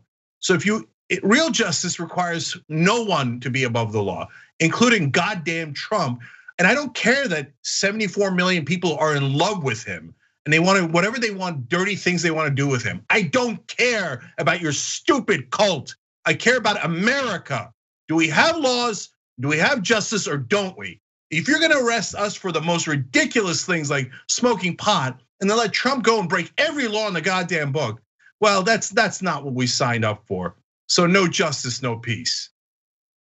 Well, since we're talking about justice, I think it's also important to hold certain Republican lawmakers accountable for engaging in the exact same behavior. And the person I'm referring to here is Senator Lindsey Graham, who also made sure to give Raffensperger a call and ask him for a little bit of a favor. Let me remind you of what that was. You described to the Washington Post a conversation you had with Republican Senator Lindsey Graham on Friday. You came away with the impression that he essentially wanted you to look for ways to toss out mail-in ballots. What exactly did he say to you? Well, he asked if the ballots could be matched back to the voters. And then I got the sense it implied that then you could throw those out. And he really would look at the counties with the highest frequent error of signatures. So that's the impression that I got.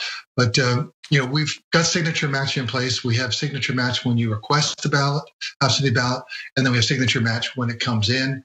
And then with our new online absentee ballot portal, that has photo ID. And so we feel really confident that the election officials have done their job. And that's what they're charged to do, is do their job and make sure the signatures match. I just want to be clear on this, Mr. Secretary. You say Senator Graham wanted you to find ways to get rid of legally cast ballots because CNN asked him about these allegations. He denied them. He says that's ridiculous.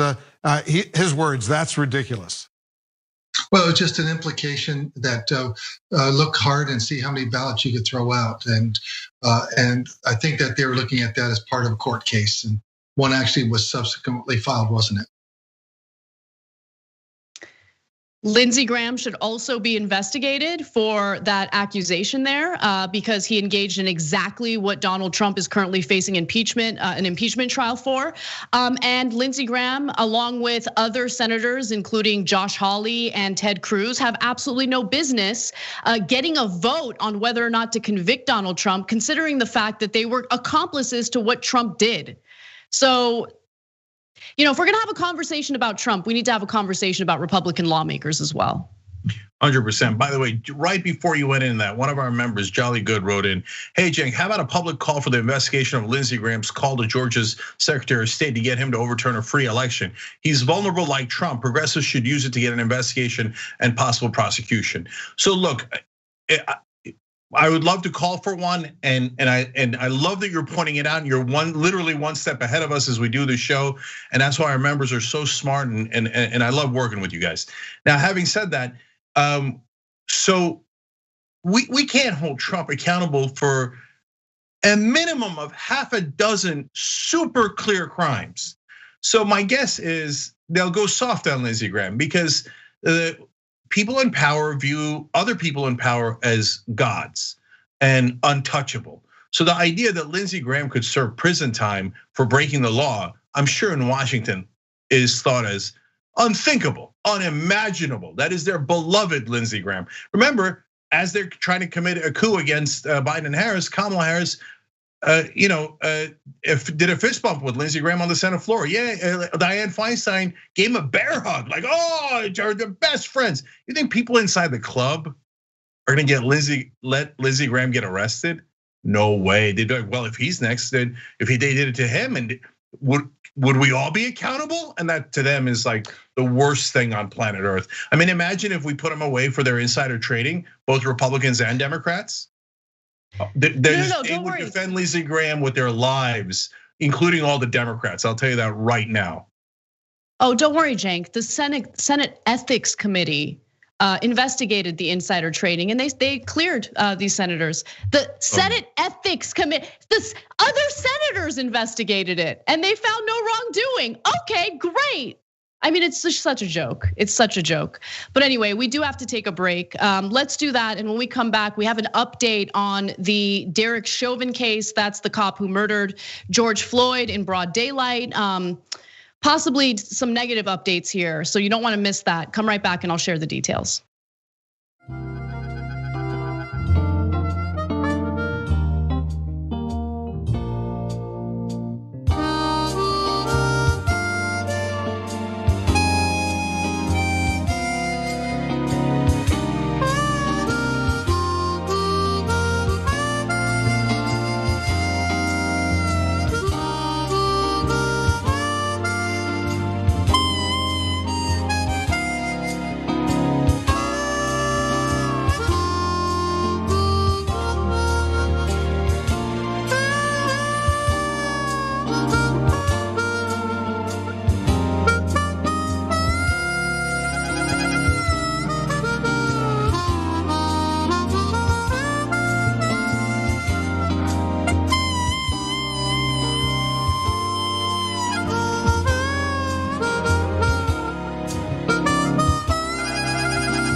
All right, back on the break here, guys. I've got a Twitch show tonight for you guys at 9:15 p.m. Eastern.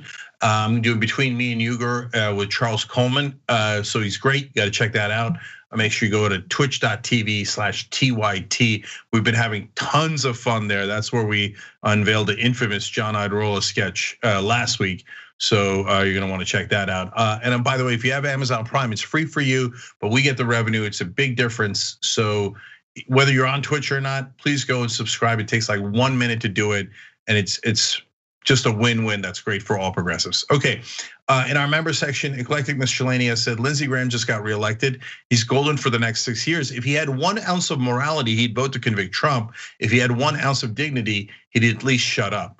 And of course he doesn't. He grovels by nature. That's who he is. He just can't help himself. Cray Cray Souffle says, thank God Raffensperger recorded Trump's call. He definitely knew it was coming and prepared light years better than Trump and his administration did for the pandemic. And yeah, I mean, Trump, you don't think that call is gonna get recorded, you moron? But he thinks it's a perfect call because he's like, now remember, I just want you to follow the law, wink. No, you idiot, it doesn't matter if you wink. That's not a thing. You're so stupid. Anyway, Deprogrammer Anon writes in, and this is very true. If they don't convict Trump, he may very well try to steal the next election again with his right-wing cult apparatus, and then he'll never leave. Guys, if we go back to that topic, I want to make that point on air because If they don't convict him, they can't ban him from politics. If they don't ban him from politics, he might come back, and God knows how many Republican Secretary of States will cheat for him next time, ahead of time. And then if he gets into office, it is an absolute indisputable fact that he will end democracy. Who couldn't see that? And we're gonna let the fascists roam around. Like, oh yeah, maybe he'll come back. Maybe he'll be a governor. Maybe he'll have Florida secede and turn it into a tyranny and a dictatorship. Yeah, maybe. Let's go for it. Let's see what happens. There's no end to how craven Republicans are. Their politicians are the worst of the worst. They make Democrats look honest. Anyway, Robin McClain just joined up. Hit the join button below on YouTube. As you can tell, we're not abashed about our opinions. In fact, Charles Williams said, haha, Jenks Lindsey Graham rant was amazing. Thank you. You support the show. We can't do it without you. TSFL GFDL wrote in, we know many Republican politicians committed crimes for Trump. If he's convicted, it is easier for the Fed to investigate after. And if that happens, the depth of their crimes will be exposed. And so that's a very good reason why they're voting to acquit him. Otherwise, they might get convicted too. All great points by our audience. I love it. We'll have more. We'll be back in a second.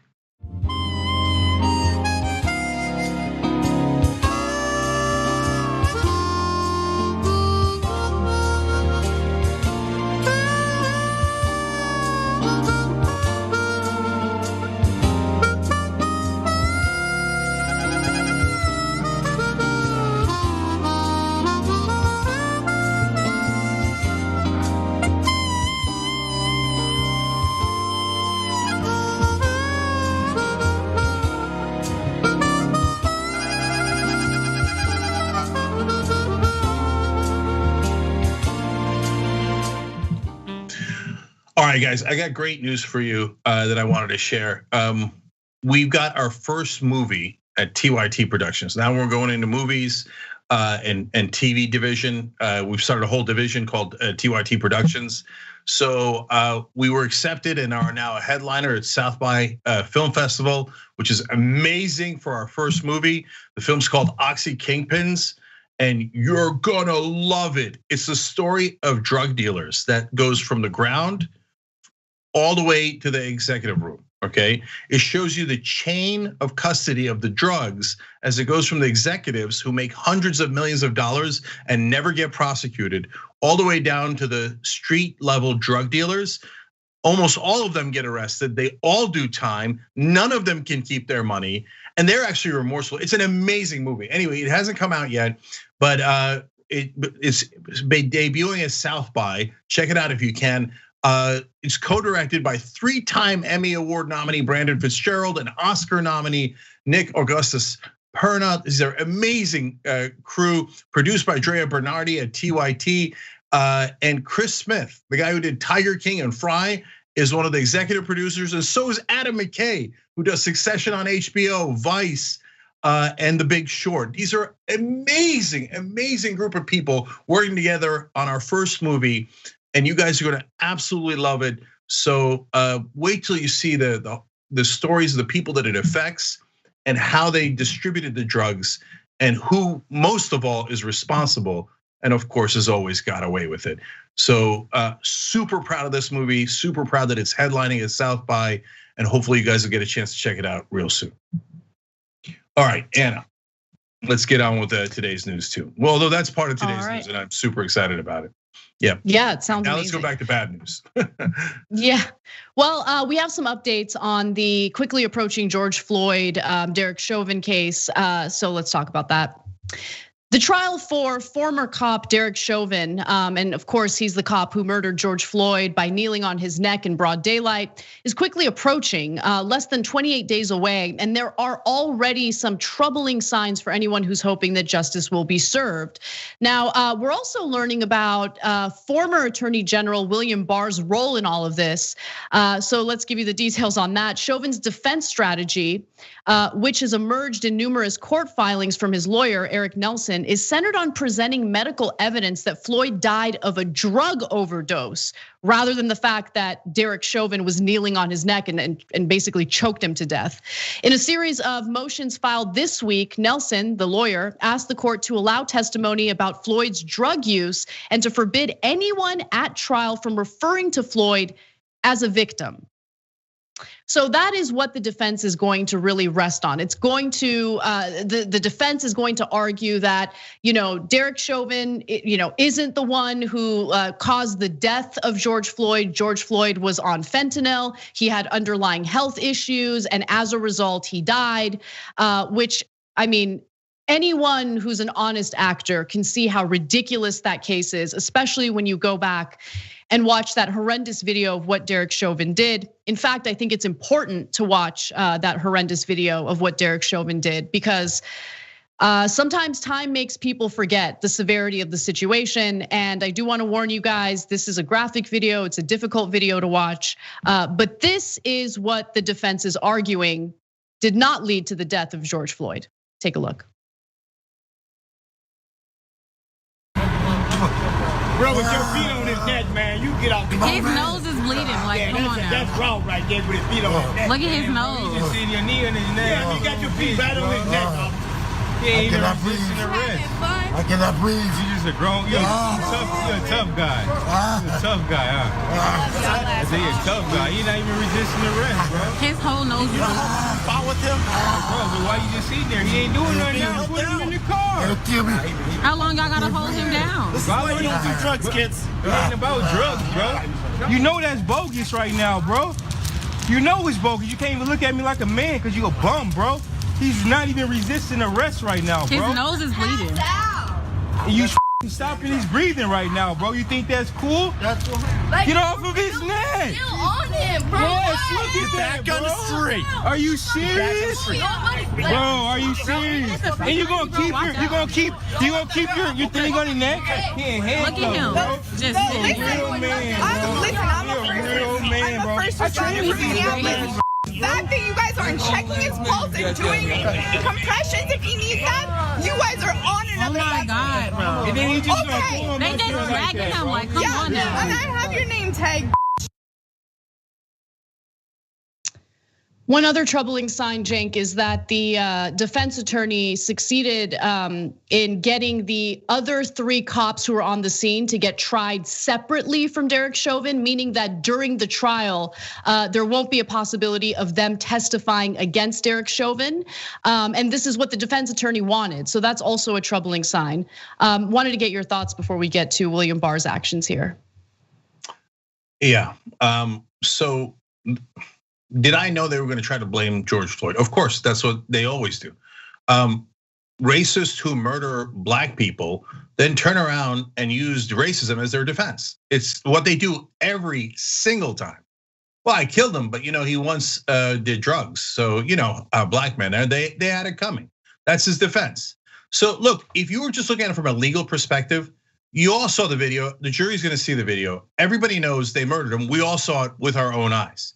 So they're saying, well, look, even though you see him die on camera because I have my knee on his neck, but no, he died a second before I choked him to death because of his drug overdose. So your best case scenario is, well, Your Honor, yes, I threw him out the building, but he didn't actually die when he landed on the concrete. He died of a heart attack on the way down, so it's not my fault. No, that is not a valid defense. It is definitely your fault. You definitely murdered him. And now the part that drives me crazy is, out of all of it, every part of it drives me crazy. But the insult to injury is when the lawyer says, you're not allowed to call him a victim. Yeah, that's like your opinion, man. If the judge entertains that, then it's a rigged trial. And the judge is also racist and wants to let him go because he's thinking, look, man, now we're not allowed to kill black people anymore. Come on, they're cops. If that's their job, isn't it?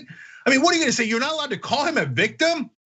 If the judge hasn't ruled on that. But if the judge says no, you must call him a druggie and you must label him every racist thing in the world, but you're not allowed to call him a victim even though he died in front of your own eyes. Well, then the judge is in on it too. And it happens a billion times in this country. How many people have to be killed? And people don't get it. I saw an activist and he's very confident that this guy's gonna get convicted. I'm not at all confident. That the other three cops, if they were part of the trial, they by definition, they have to say, I didn't do it, that guy did it, right?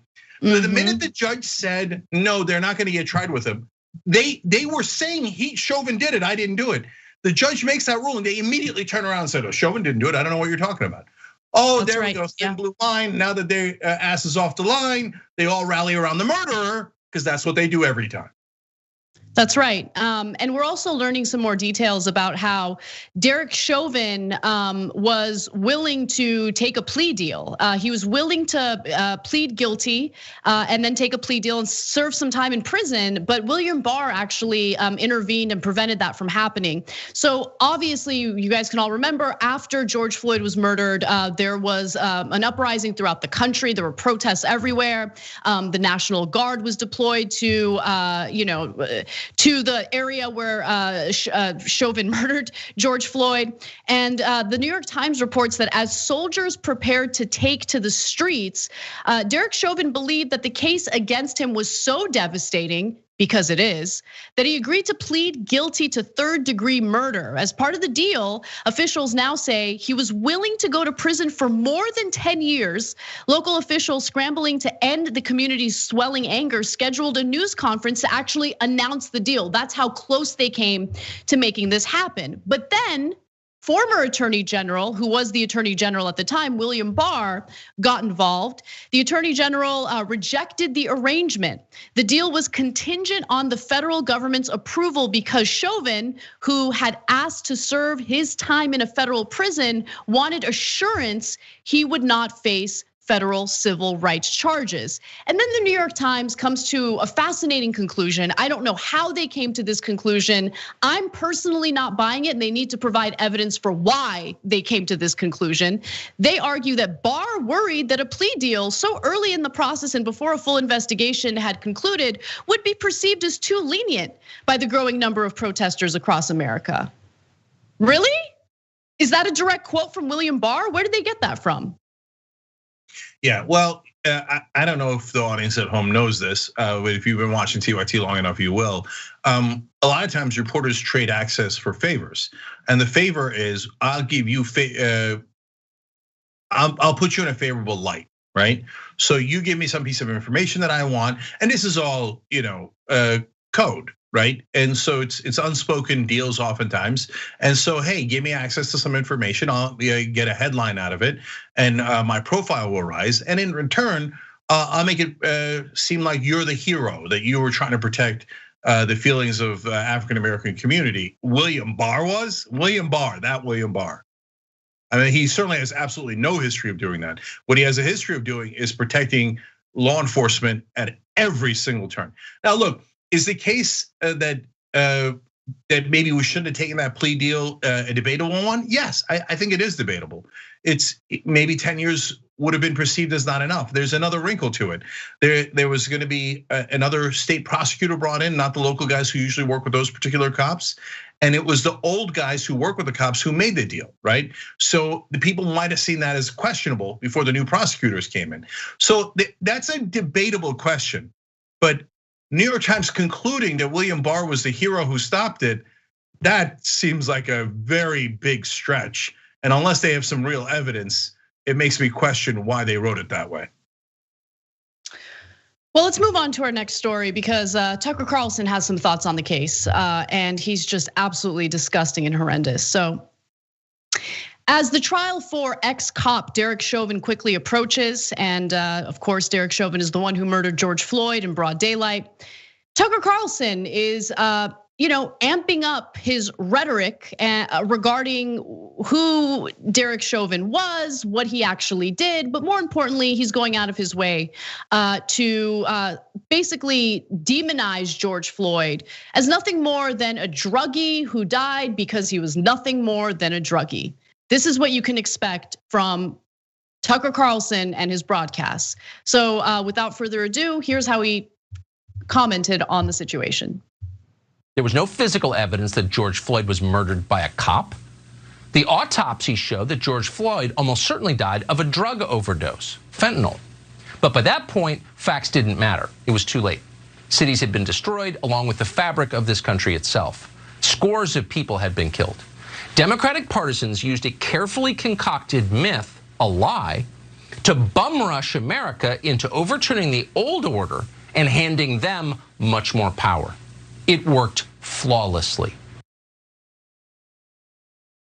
What does that even mean? Cops get to go around murdering people with impunity all the time. So what, wait, people who are protesting that are the ones in power or with power? And also for all the white people celebrating this, celebrating that ridiculous argument in defense of Derek Chauvin, I know a lot of you are also addicted to drugs. And so you're setting an incredibly dangerous precedent when you say that it's okay for cops to manhandle you and murder you in broad daylight like that, as long as you got a little drugs in your system. It's disgusting, absolutely disgusting. George Floyd isn't here to defend himself. George Floyd was walking about. He seemed perfectly fine until Derek Chauvin decided to kneel on his neck and not let up until George Floyd was dead. I don't care what he had in his system. That argument from Tucker Carlson is absolutely disgusting. Yeah, so they lie with such conviction that it makes me quadruple check the stories. Now, we covered that story and we said it so many times on the air, and I read it in every article. But the way Tucker Carlson said it, I went back and double checked. The coroner ruled it a homicide. He made it seem like, oh no, the coroner said it was definitely because of drug overdose. That's not what the coroner said at all, at all. The coroner said it was a homicide. Tucker Carlson's like, oh yeah, no, I'll just lie to them. I'll lie so forcefully. And besides which, they want to believe me because they're racist and they love that that cop killed that black man. And they love that cops are willing to murder people for them so they don't ever come into suburbs in Biden's America, right? And Tucker Carlson loves it, and he knows his audience. So all he's gonna do is give a fig leaf. Black man wants the drugs. That's it, they're done. They're like, I knew it. And they'll say that while they're high. They're like, I knew black guys do drugs. Here, pass the toke or the coke or whatever it is, right? And so, and then he says, oh yeah, it was because of the drugs, not because that poor white man was kneeling on his neck. And his audience says that they're here for it. You know, Fox News slipped to number 3 in the ratings on cable news because they started losing rabid, insane right-wingers to even more disastrous conspiracy theorist-minded right-wing outlets. So Tucker Carlson's like, oh yeah, I could amp it up. You see that murder that you can see with your own eyes of the obviously racist cop murdering a black man? I'll defend him 200%. I'll go over the top to bring racists back. And so it's an interesting political strategy and media strategy. Good luck to you, Tucker. I hope you earn a couple of more $1 million off of racist dupes. All right, let's take a break. But when we come back, a story that I've been waiting to sink my teeth into. Betsy DeVos, former education secretary, is being protected by Biden's Justice Department. Lovely. Come right back. I'll share that story and more when we come back.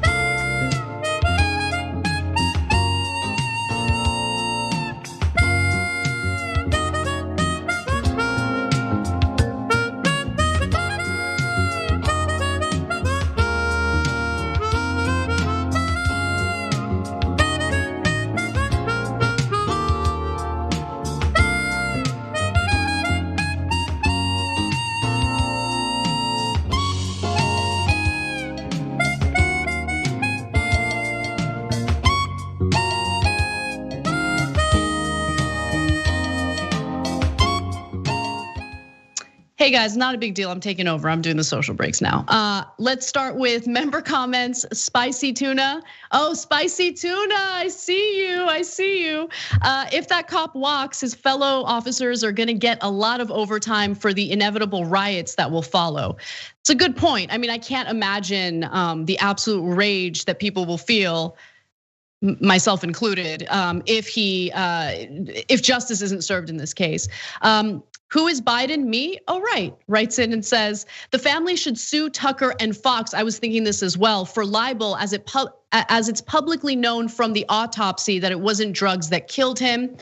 And I am muted on Skype. Oh no, Cenk is. Cenk, you're muted on Skype. Effectos writes in and says, well, prosecution should ask if Mr. Chauvin would be willing to have his neck kneeled on for 9 minutes if he thinks that wasn't what killed George Floyd. I mean, if they want to argue it was an overdose, then Chauvin should be perfectly fine with getting his neck crushed. Man, you guys are too strong. I love it. Shikata writes in and says, sadly, in many jurisdictions, a coroner does not need to be an MD or DO. I'm not sure what DO stands for, but you're absolutely right about that. That was actually pretty shocking. I watched a documentary about that last year, and I was pretty shocked by that. Eileen writes in and says, now that the insurrectionists know the Republicans are afraid of them, they will become bolder. They will spread over into state houses, etc. Yes, that's why I don't agree with people who are like incredibly dismissive of this impeachment trial. I'm on the left. And I think that it's perfectly fine to fight back against the notion of beefing up the surveillance state or the security state, while also wanting to take what happened on January 6th seriously. Ticks writes in and says, it wasn't COVID, it was some other illness they had. It wasn't the cop kneeling on his neck, it was a drug overdose. See the pattern? Tommy Too Strong writes in. Yeah. I'm going to jump in for a second, okay? So it's the comment you read earlier is such a good point. So if I was a defense attorney, if I was a prosecutor, I would say I'd like to do a demonstration here. I'd like to have myself kneel on Detective Chauvin's neck for 9 minutes. And then, and Detective Chauvin, you haven't taken any drugs, right? So let's get this demonstration right. Now, I know the judge would freak out and be like, no, you're not allowed to do the thing. Well, wait, why? Why are you freaking out? I thought it was no big deal. If he's not a druggie, it's not a problem, right? So, hey, does anybody in the jury want to volunteer instead? Oh, right, nobody wants to have their neck stomped on for 9 minutes because you'll die. Oh, right, that's why you should convict them. This is not a hard case, right? If they can't, but you know what, guys, I'm not sure they're going to convict. Anyways, and Anna, sorry for cutting you off. Tommy Too Strong did have a great point about TYT Productions' next movie is also going to be fantastic. It's Progressives versus Establishment.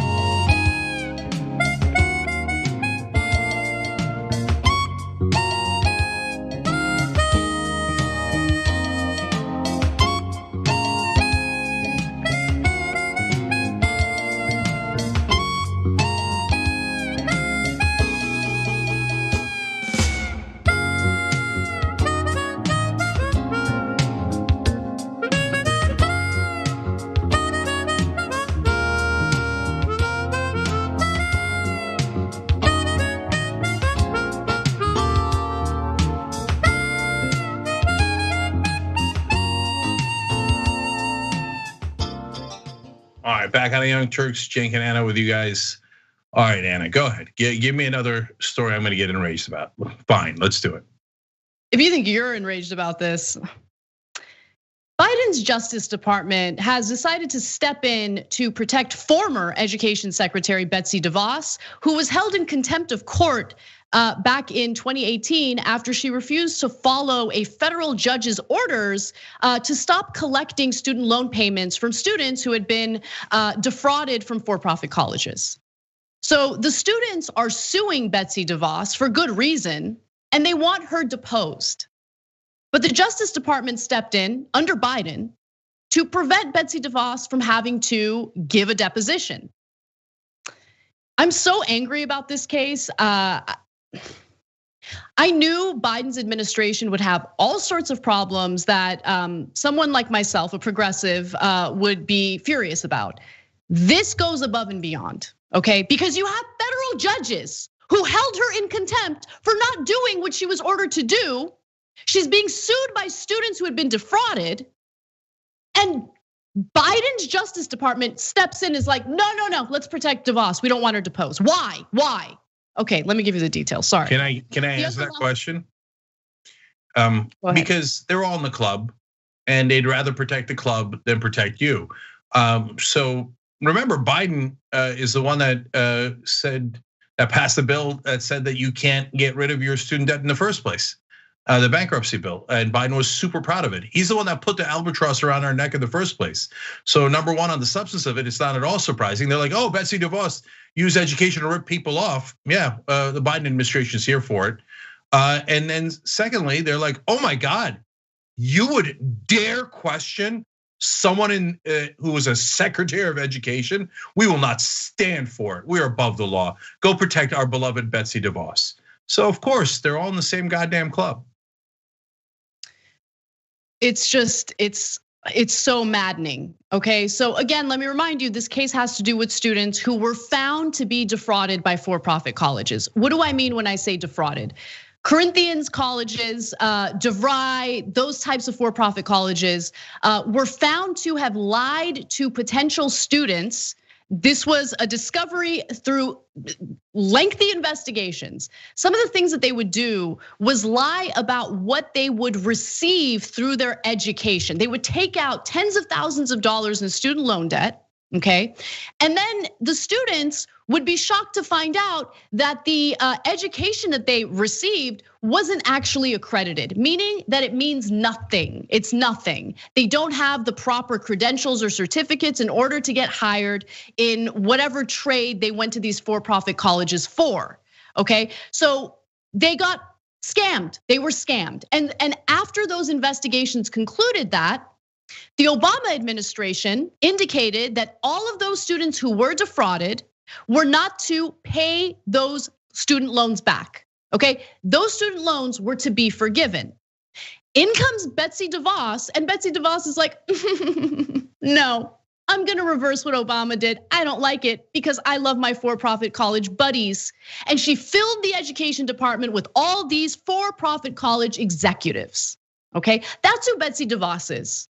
Okay, a woman with multiple yachts, a tremendous amount of wealth, preying on the most powerless people in this country. And in comes Biden's Justice Department intervening and playing, just making sure that DeVos doesn't have to submit a deposition in this lawsuit that she's facing. I'm gonna skip ahead to a few graphics. This is the reasoning that was given, okay? So the US District Court for the Southern District of Florida, Acting Assistant Attorney General Brian Boynton and other DOJ attorneys argued that students who were ripped off by for-profit colleges cannot depose former Education Secretary Betsy DeVos. This is what they wrote. The students' demand for a former cabinet official's deposition is extraordinary, unnecessary, and unsupported. It is a transparent attempt at harassment, part of a PR campaign that has been central to the students' litigation strategy from the outset. It should be rejected and the court should quash the subpoena. First of all, you guys are angry that they're getting attention, the students and this lawsuit is getting attention. Remember, a federal judge held Betsy DeVos in contempt after another federal judge had demanded that she stop collecting student loan payments from these students. She was garnishing these students' wages. That's what she was doing through the education department.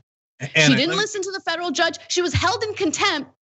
Now she's being sued by these students and the Biden administration is coming to her rescue. It's disgusting. Go ahead, Cenk. So just to jump in there, just so you know all the context.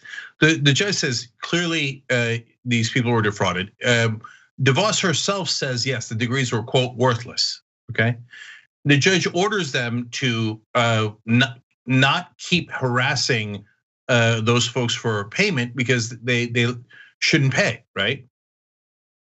And DeVos continues to charge them for 18 straight months and continues to harass them to give money that they do not owe. And then I remember we covered the story. Someone had vandalized their 10th yacht, and I'm being literal there. I believe they had 10 yachts and they were worried that they would be down to 9. The DeVos family. And so I don't understand people like this. I don't. So while you're crying about your 10th yacht, people who have no money and who were defrauded, you laugh and make them pay things they don't owe for all that time, and you defy a court order to do it. And when the Biden administration comes in, they think, oh, that's one of us, an elite, someone at the club I might run into her at breakfast. So all of you, we're gonna treat you like dirt because we're elites and we're gonna support DeVos instead. Besides which, I mean, the Biden administration is likely very filled with the same people in the Obama administration who were massively in favor of privatizing education, private schools, you name it. Arne Duncan is a giant advocate. He was the Secretary of Education under Obama, giant advocate for taking money out of public schools and putting them into private schools. So when we see DeVos, we see someone who is so monstrous in her greed. When they see DeVos, they see someone sitting across from them at the club. She didn't just harass the students to make payments that they didn't have to pay based on what a federal judge said. She garnished their wages. She took money out of their paychecks. She was held in contempt. It's amazing. Yeah, I know this is not how it works, but if there was any justice in the country, a judge would say, no, Betsy DeVos, you're personally responsible for the money you stole from those people. You stole their wages for a debt they did not owe. You did it on purpose and against the court order. While you were laughing about it on your ninth goddamn yacht, you're under arrest. But of course, that's never gonna happen in America, because in America, we have two different justice systems. One that crushes you into smithereens, and God help you if you ever get caught. It doesn't matter if you're black, white, or anything. It does matter, but the thing that matters most is if you're poor or middle class. But if you're rich, I mean, they called it affluenza. A judge literally ruled once that a rich kid doesn't know the consequences of his actions, because in America, the rich are not held responsible for any of their crimes. And because of that, he let him go. And now that was a rape case, by the way.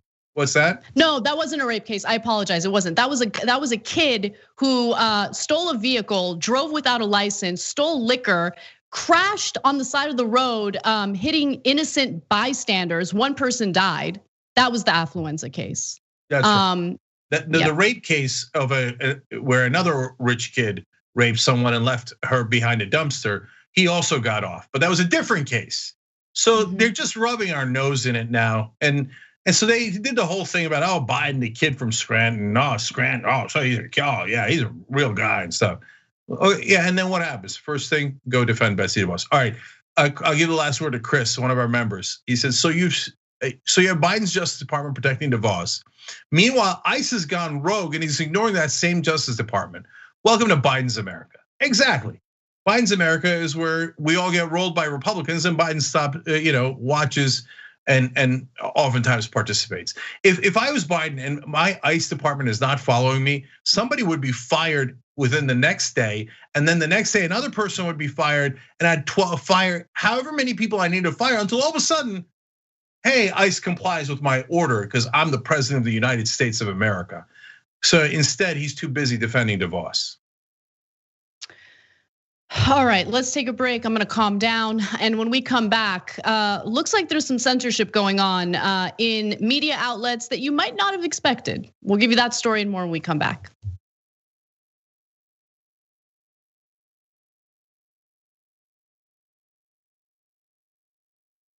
Democrats, they've been so weak for so long. For God's sake, fight for your side. I would not like to compromise with Republicans. I would like to defeat them. Lynn, do you support Donald Trump? Yes, I like Donald Trump. Well, that's why we think you're racist. The 5 black kids in Central Park did not commit the rape. He said, who cares? Keep them in prison anyway. They probably did something. He's a terrible guy. Very fine people on the side of chanting, Jews will not replace us. The most important part is we've got to fix it. And fixing it means you have to acknowledge the problem. They don't value black lives. They don't value poor lives. And anyone who's against Black Lives Matter is a racist piece of crap, including Donald Trump and nearly every Republican politician in this country. You're a full-blown racist if you still don't believe it, and you still don't want any reform, and you still don't want any justice. New day in America. Progressives, we actually fight back. Hi, I'm John, and I'm new to TikTok, but about 3 years ago, I started my daily political news show, The Damage Report, because I noticed this trend where every morning I was waking up to this tsunami of news that was just generally dreadful and horrifying and shocking. And I thought that if I could spend my time helping people to navigate this, serving as a bit of a life raft, pointing out which news is important and why, there are worse ways to spend your day. We're not an average news show, and we don't want our TikTok presence to be average either. So feel free to let us know what you'd like us to do on the platform, and maybe give us a follow at The Damage Report. I'm back to gaslighting. Did you and I talk about gaslighting on Old School? Probably. That boss gaslit all his female employees. People who manipulate others like that make you feel like you're the weirdo. Why won't you punch yourself in the face?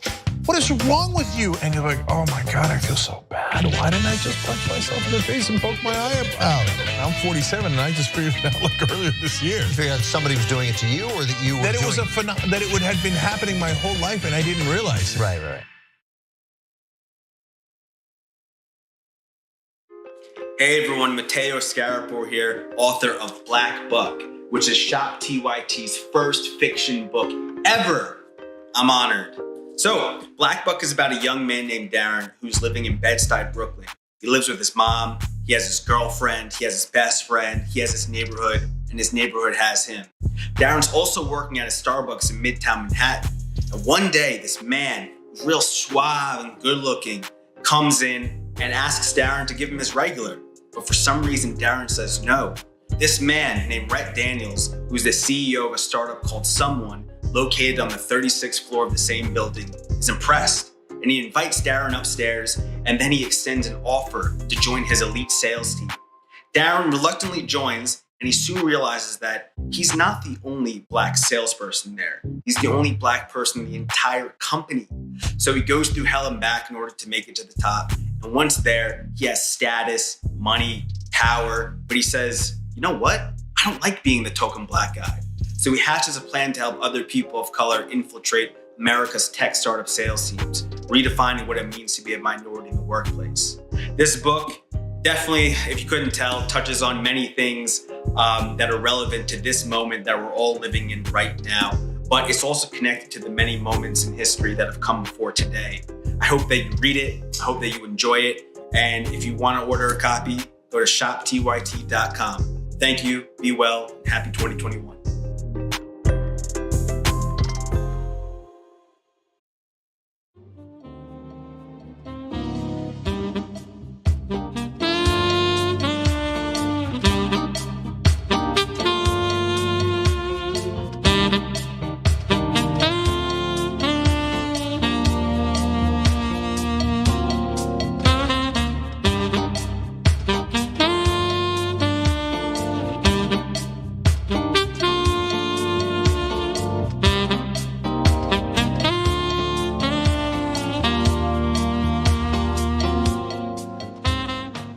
All right, back on the Young Turks, Cenk and Anna with you guys. I'm gonna read you one comment from Twitch. I love our audience on Twitch. Sarah Mack's been a member for 4 months now on there with Amazon Prime. Now people are using hashtag Bezos Bucks because it's free for you guys if you have Amazon Prime and the money goes to us. So hashtag Bezos Bucks all the way, man. He don't need it anymore. He's retired, he's good. Anyway, she wrote in, we are constantly told we are too young or inexperienced. We don't get it. TYT gives us the info, the rebuttals, and the motivation which we need to keep fighting for progressive values and policies. So thankful for TYT Network and the Dragon community. Love you all. Sarah Mack, we love you right back. I love it. You go take our information and never let up. Okay, that's why we do this show, and you give us strength when we hear that. All right, speaking of which, let's do it again. All right, so I wanted to actually update all of you guys on a poll that we asked you to participate in. So we were talking about this big issue regarding Mark Cuban's decision to not play the national anthem before games, and then he denied that he had made a decision to stop playing the national anthem. You guys get it. And so we had a poll related to that story asking you whether or not you think that the national anthem should be played before sporting events.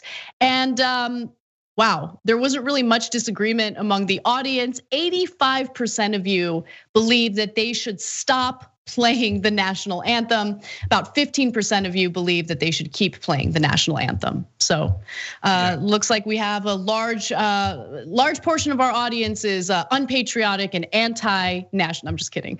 But I actually agree with you guys. I'm in the camp of we're here to watch sports and have a good time. Like, let's just move on.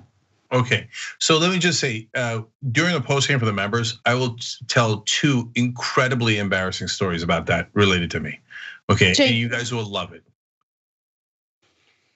Cenk doesn't understand the concept of time. Okay, we have 30 minutes. We have a post game prepared. 2 stories, Cenk. Okay, all right. We'll see if we get to those 2 stories. Stop promising things that you can't deliver because we have limits on time. Let's members, I always deliver for you. Click the join button below. TYT.com/join. Okay, come on. Let's keep going. All right, let's talk about censorship. All right, so. Like Anna's censorship of me, I agree. Okay. The Guardian. Sorry. The Guardian's facing some backlash after Nathan Robinson, the founder of a left-wing magazine known as Current Affairs, was fired as a columnist from the publication. Now, why was he fired? Robinson claims that it has to do with a sarcastic tweet he put out following the US government's decision to send another $500 million in military aid to Israel. He wasn't very happy about that, and so he put out a bit of a sarcastic tweet. Now, Robinson says he lost his job after tweeting what he thought was a joke, what he said was a joke about the US military aid to Israel in December of 2020, shortly after Congress approved a COVID relief bill and separately $500 million in military aid to Israel, pursuant to a 2016 agreement between the United States and Israel. So under the Obama administration, tens of billions of dollars were allocated for military aid for Israel. And so that $500 million was part of that deal. And so it was included in an appropriations bill.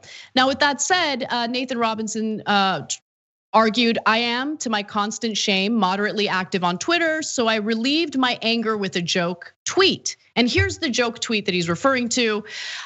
Did you know that the US Congress is not actually permitted to authorize any new spending unless a portion of it is directed toward buying weapons for Israel? It's the law. And then he immediately followed it with, or if not actually the written law, then so ingrained in political custom as to functionally and be indistinguishable from law, okay? So he was apparently punished for that. He writes in Current Affairs, of course, tweet 1 was sarcasm, which is common on Twitter, but to absolutely make sure that nobody thought this was some kind of actual law, I appended a second tweet to make it crystal clear that I was joking. This was 100% a joke. Let there be no room for misinterpretation about this joke, emphasis in original. Okay, now the editor-in-chief of The Guardian, John Mulholland, was not happy about this and sent an email to Nathan Robinson expressing how he was not pleased. I'm gonna read you a few excerpts from that email right now. As you partly present yourself as a Guardian columnist, allow me to express my concern when you make an assertion as this: no such law exists, in which case this is, as one might say, fake news, irrespective of the later tweet when you say that it is indistinguishable from law. It is not law, end of. This email is honestly unbearable, I'm not gonna lie. Given the reckless talk over the last year and beyond of how mythical Jewish groups / alliances yield power over all forms of US public life, I am not clear how this is helpful to public discourse. And I am not sure why singling out financial aid to Israel in a tweet and devoid of any context and without mention of aid to other countries, either currently or historically, is a useful addition to the public discourse. You are free, of course, to use Twitter in whatever way you choose, but it dismays me that someone who presents themselves as a Guardian columnist would make such a clearly erroneous statement without, as I note, any context / justification. Does John Mulholland not know what Twitter is? Like, that's all Twitter is. Twitter is 100% what he's complaining about. It's where people share their pithy thoughts. It's where people are sarcastic. It's where people are vicious to one another. Twitter is awful. It's a dumpster fire. But to use this as a reason to like go after Nathan Robinson and then start rejecting his columns, I think is a problem. And by the way, Robinson deleted the tweets. He apologized. And in the post on Current Affairs, Robinson also writes that Mulholland had indicated the paper would not work with me in the future either, meaning that I should not even bother to send occasional freelance pitches. It was made very, very clear to me. Your tweet about Israel annoyed the editor-in-chief. Now you are fired. Do not come back. Mulholland's assurance that Guardian writers are free to speak their minds was clearly false. You're free, but if you go after Israel, your pitches go in the wastebasket. So the Guardian responded to Mediaite about this. They asked for a statement, and they're claiming like, no, we didn't fire him. I mean, it's just like a freelance columnist. As we enter a new political era, we believe it's important to publish diverse and original voices in our opinion pages. We continually review the range of regular columnists we publish, and we would welcome further contributions from him, meaning Nathan Robinson, in the future. Lie. So Cenk, I agree with you on that. Take it away. So look, The Guardian is normally a great publication, and there is one tiny bit of the defense that is true. Other than that, everything they've done here is trash. So number one, was it a joke? Of course it was a joke. Everybody knows it was a joke. And he appended a tweet. That's like going to the next paragraph. So you can't say like, oh, in the next paragraph, you wrote that it was a joke, but that doesn't count. So I'm now treating it as a non-joke. No, you're being purposely stupid. And it's because you want to punish him. It's not like you're that dense and you don't understand the context of how he said it. No, you want to send a message. You're not allowed to do this criticism. So now look, context matters. If this was a guy who had said things about Jews, then that's a totally different conversation. Then you go, wait a minute, it fits into the jigsaw puzzle in a completely different way when you see that. If he had ever started a sentence with the Jews control, that's it, you're done. Okay, I don't want any more columns, that I would ban you, right? So the context matters. This guy's never done any of that. All he did was question our American policy towards Israel. So then I gotta ask the McCollins of the world, how? Because you tell us we're never allowed to criticize US foreign policy in regards to Israel. Otherwise, you claim even the jokes are anti-Semitic. So tell us how to do it. Because you're foreclosing every opportunity. You can't do a boycott. Obviously you can't do violence, that's obviously true. You can't do this, you can't do that, you can't criticize them, you can't do a joke, you can't do that, you can't. So how? Tell us the one sanctioned way that we could say, hey, can we stop wasting money on a country that already has a ton of money? And that doesn't need our defense, and oftentimes uses the defense to go on the offense and commit war crimes. So tell me how I can say it so I can say it, okay? So don't give me this crap and hide behind anti-Semitism on an issue directly related to Israel and clearly a joke. So did they fire him? No, this is the one thing where they're technically correct. No, they did not fire him because he was not employed there. But did they ban him from the original emails? Definitely. Don't pretend you didn't, it's in the emails. So now you tell us, oh, no, we didn't mean it. No, he could write anytime. We just won't accept any of his pieces, but we'll pretend we could theoretically accept it so you stop yelling at us. Okay, sure, whatever. Look, The Guardian does great work. They have done thoughtful critique of Israel in the past. And by the way, the substance of what Robinson wrote is, once you get past the joke, is totally true. It's a third rail. If you say in American politics, let's take money out that would have gone to Israel, you will be in massive political trouble. Anyone who says the opposite doesn't know one thing about American politics. You should be fired from The Guardian because you obviously don't understand American politics at all, and you're an editor. Now, and they say, oh, well, why did you distinguish it from other countries? Well, that's because Tajikistan is not guaranteed to get money from America, okay? Whereas Israel de facto is, and if you say, no, I don't believe that, No, they could take it out at any moment, and that's would be normal within American political actions. Again, you have no business in news. You should immediately be fired because you don't know the news. And look, I want, of course, it's important to be super fair. And so The Guardian does have a record of thoughtful and critical pieces on the Israeli government. So I don't know what set the editor-in-chief off in this case. And I do want to get back to that point in just a second, but I want to also provide evidence for some of the other headlines and opinion pieces that you can find at The Guardian, including Israel's annexation of the West Bank will be yet another tragedy for Palestinians. Here's another one: Palestinians excluded from Israeli COVID vaccine rollout as jabs go to settlers. Israeli forces leave 41 children homeless after raising Palestinian village, UN says. So you guys get the point. It's not like they completely ban this point of view. I don't know what it was that set the editor-in-chief off with Nathan Robinson. Every once in a while when stories like this come up, I wonder, is it really because of the issue that they're debating and discussing, or is it because of something else? And they're just, using the topic or the tweet as the scapegoat, right? Or the reason for scrapping him or refusing to publish any more of his columns. I don't know. But what I do know is this story is not an exception. It's the rule in media, guys.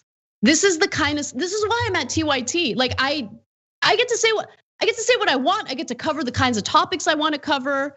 Sometimes I cover topics that I'm not that interested in, but it's worth doing because I'm not the end all be all of what we should cover on the show. You should listen to other people's opinions and go with what they want to cover as well. But my point is, I have yet to experience another workplace in media where I'm not worried about, oh, are they gonna look at my tweets? Are they gonna think I'm too brash? Am I a little too fiery for them? Because I have gotten that kind of feedback at other places. So anyway, that's my long way of saying that the media in America is fundamentally broken when this kind of censorship is the rule. It's not the exception. Yeah, whenever you just criticize right-wingers, they scream into the abyss. Cancel culture! I had my feelings hurt. Okay, they canceled my feelings of validation. Now, when it happens to someone on the left wing, everybody's like, whatever, who cares? Oh yeah, you shouldn't be. I mean, look, right wingers in America try to pass laws saying you're not allowed to criticize Israel. Then they claim they're in favor of free speech. Nonsense. The only thing Robinson did wrong was he shouldn't have apologized. There was absolutely nothing to apologize for, and he shouldn't have taken down the tweets. So look, some of my old jokes, people will say, oh yeah, you should apologize. No, I'm not gonna apologize for a joke. If you're too dumb to understand a joke, that's on you, that's not on me. Robinson didn't do anything wrong, and there's only two possibilities. McClellan was overly sensitive because he's so worried. And by the way, the anti-Semitism is massive, it is real. They're attacking synagogues. And yes, the right wing is talking about how they're back to talking about Soros and the Rothschilds, and now they're in Congress. People talking about Jewish space lasers and insanity and how they control everything. So I get why you would be overly sensitive, right? But this goes too far. You're not allowing a free discourse about actual foreign policy, or you didn't actually want the discourse. The Guardian should figure out which one is which and then take appropriate action, because the Guardian is supposed to be better than this. Let's take a break, and when we come back, we have more news for you guys, including a fight on the 5 over at Fox News, and it looks like there's a development with the impeachment trial. I'll give you those details and more when we come back.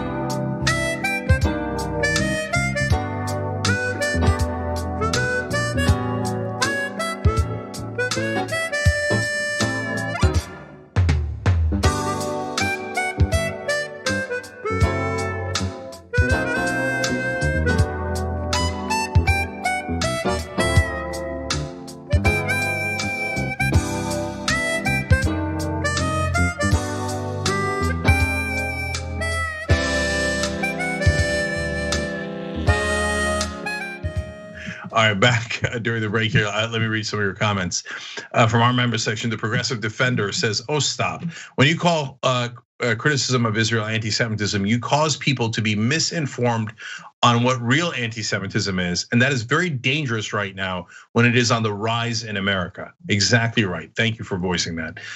Spicy Tuna writes in, and this is devastating, so we'll probably cover it on tomorrow's show. As an addendum to the George Floyd case, the Buffalo cops that pushed an elderly man just got let off the hook, dismissed from felony assault charges. Above the law, above the law. All right, Theater Goddess says, why are we paying for Israel's military when we allegedly can't afford UBI or single payer healthcare? Excellent question. Why are we contributing to Saudi Arabia's military, Turkey's military, you name it? And by the way, actually Kazakhstan's military. So stupid. Anyway, Adam Horn and Guy Fleegman just joined on YouTube by hitting the join button below. You could do it that way if you're watching on YouTube, or tyt.com/join if you're watching anywhere else.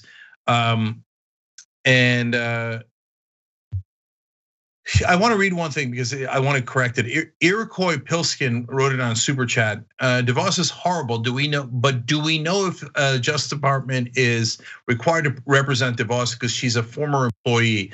The Justice Department may be on the hook monetarily. So first, I should correct myself. It's not a mistake. It's a question that he asked. And no, they are not required to defend her. We should have made that clear in the case. They're choosing to defend her. They could have easily not defended her, and it's her issue. She has her own lawyers, and she could have easily defended herself. So I want you to be clear on those facts. And Ray Turner, AKA the Bearded Dragon, says, unfortunately, here in the UK, we've accepted a definition of anti-Semitism that includes criticism of Israel. It's what was used to attack Jeremy Corbyn. I don't know all the Corbyn details, but we have got to make a distinction. Here, a good example is I'm Turkish. So I can tell you right now, you're allowed to criticize the government of Turkey. That is not anti-Turkish bias. It's not anti-Muslim bias. It's not anti-Mediterranean bias, okay? They have a right-wing president. Even if they had a left-wing president, you're allowed to criticize them, right? Now, because of the history of the attacks against Jews, you should be careful with the language that you use, okay? But beyond that, of course we could do a criticism of our foreign policy in regards to Israel, Saudi Arabia, or any other country. Don't be absurd. All right, Kane7717 writes in on Twitch. Started watching TYT during the Capitol riot. Thanks for keeping me up to date with what's happening in America. Greetings from Germany. I was about to say Auf Wiedersehen. That means goodbye. I mean, hi. My German is terrible, even though I studied for like 5 years, but I cheated throughout. Anyways, Melissa Molotov says, Anna and Cenk, don't ever stop hosting TYT. Love you.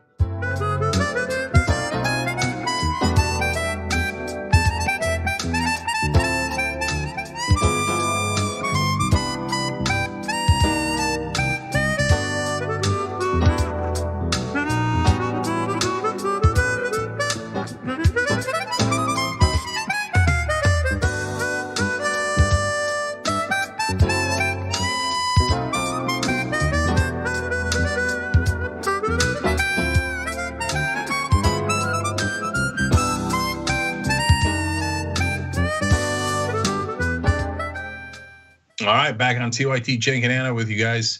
Breaking news, let's do it. All right, well, today the Democrats and impeachment managers rested their case in the Senate impeachment trial against Donald Trump. And now we're learning from reporters that a meeting between Trump's lawyers and GOP senators, including Senators Lindsey Graham and Ted Cruz, just ended. Trump lawyer David Schoen said the meeting was about procedure. Cruz said senators were talking about the legal strategy for tomorrow and where arguments are gonna go, basically. Why are jurors, these senators, meeting with Trump's lawyers behind closed doors? It makes no sense. It's just such a joke. Why are these people even getting a vote on whether or not to convict Donald Trump? They engaged in the exact same behavior. They chose to completely lie to the American people. They withheld the reality of the dozens of court battles and cases that the Trump team lost when they were trying to claim that there was widespread voter fraud, they went along with it. So even if they hadn't have had this meeting with Trump's lawyers, they shouldn't even get a vote. They should be testifying. They should be testifying. They should be investigated for their role in this. And instead, like business as usual. They're not even hiding it, Cenk. That's the amazing thing. Like, yeah, we're gonna go meet with the lawyers. And then when reporters ask us about it, we're just gonna tell them, yeah, we met with them and we talked about procedure.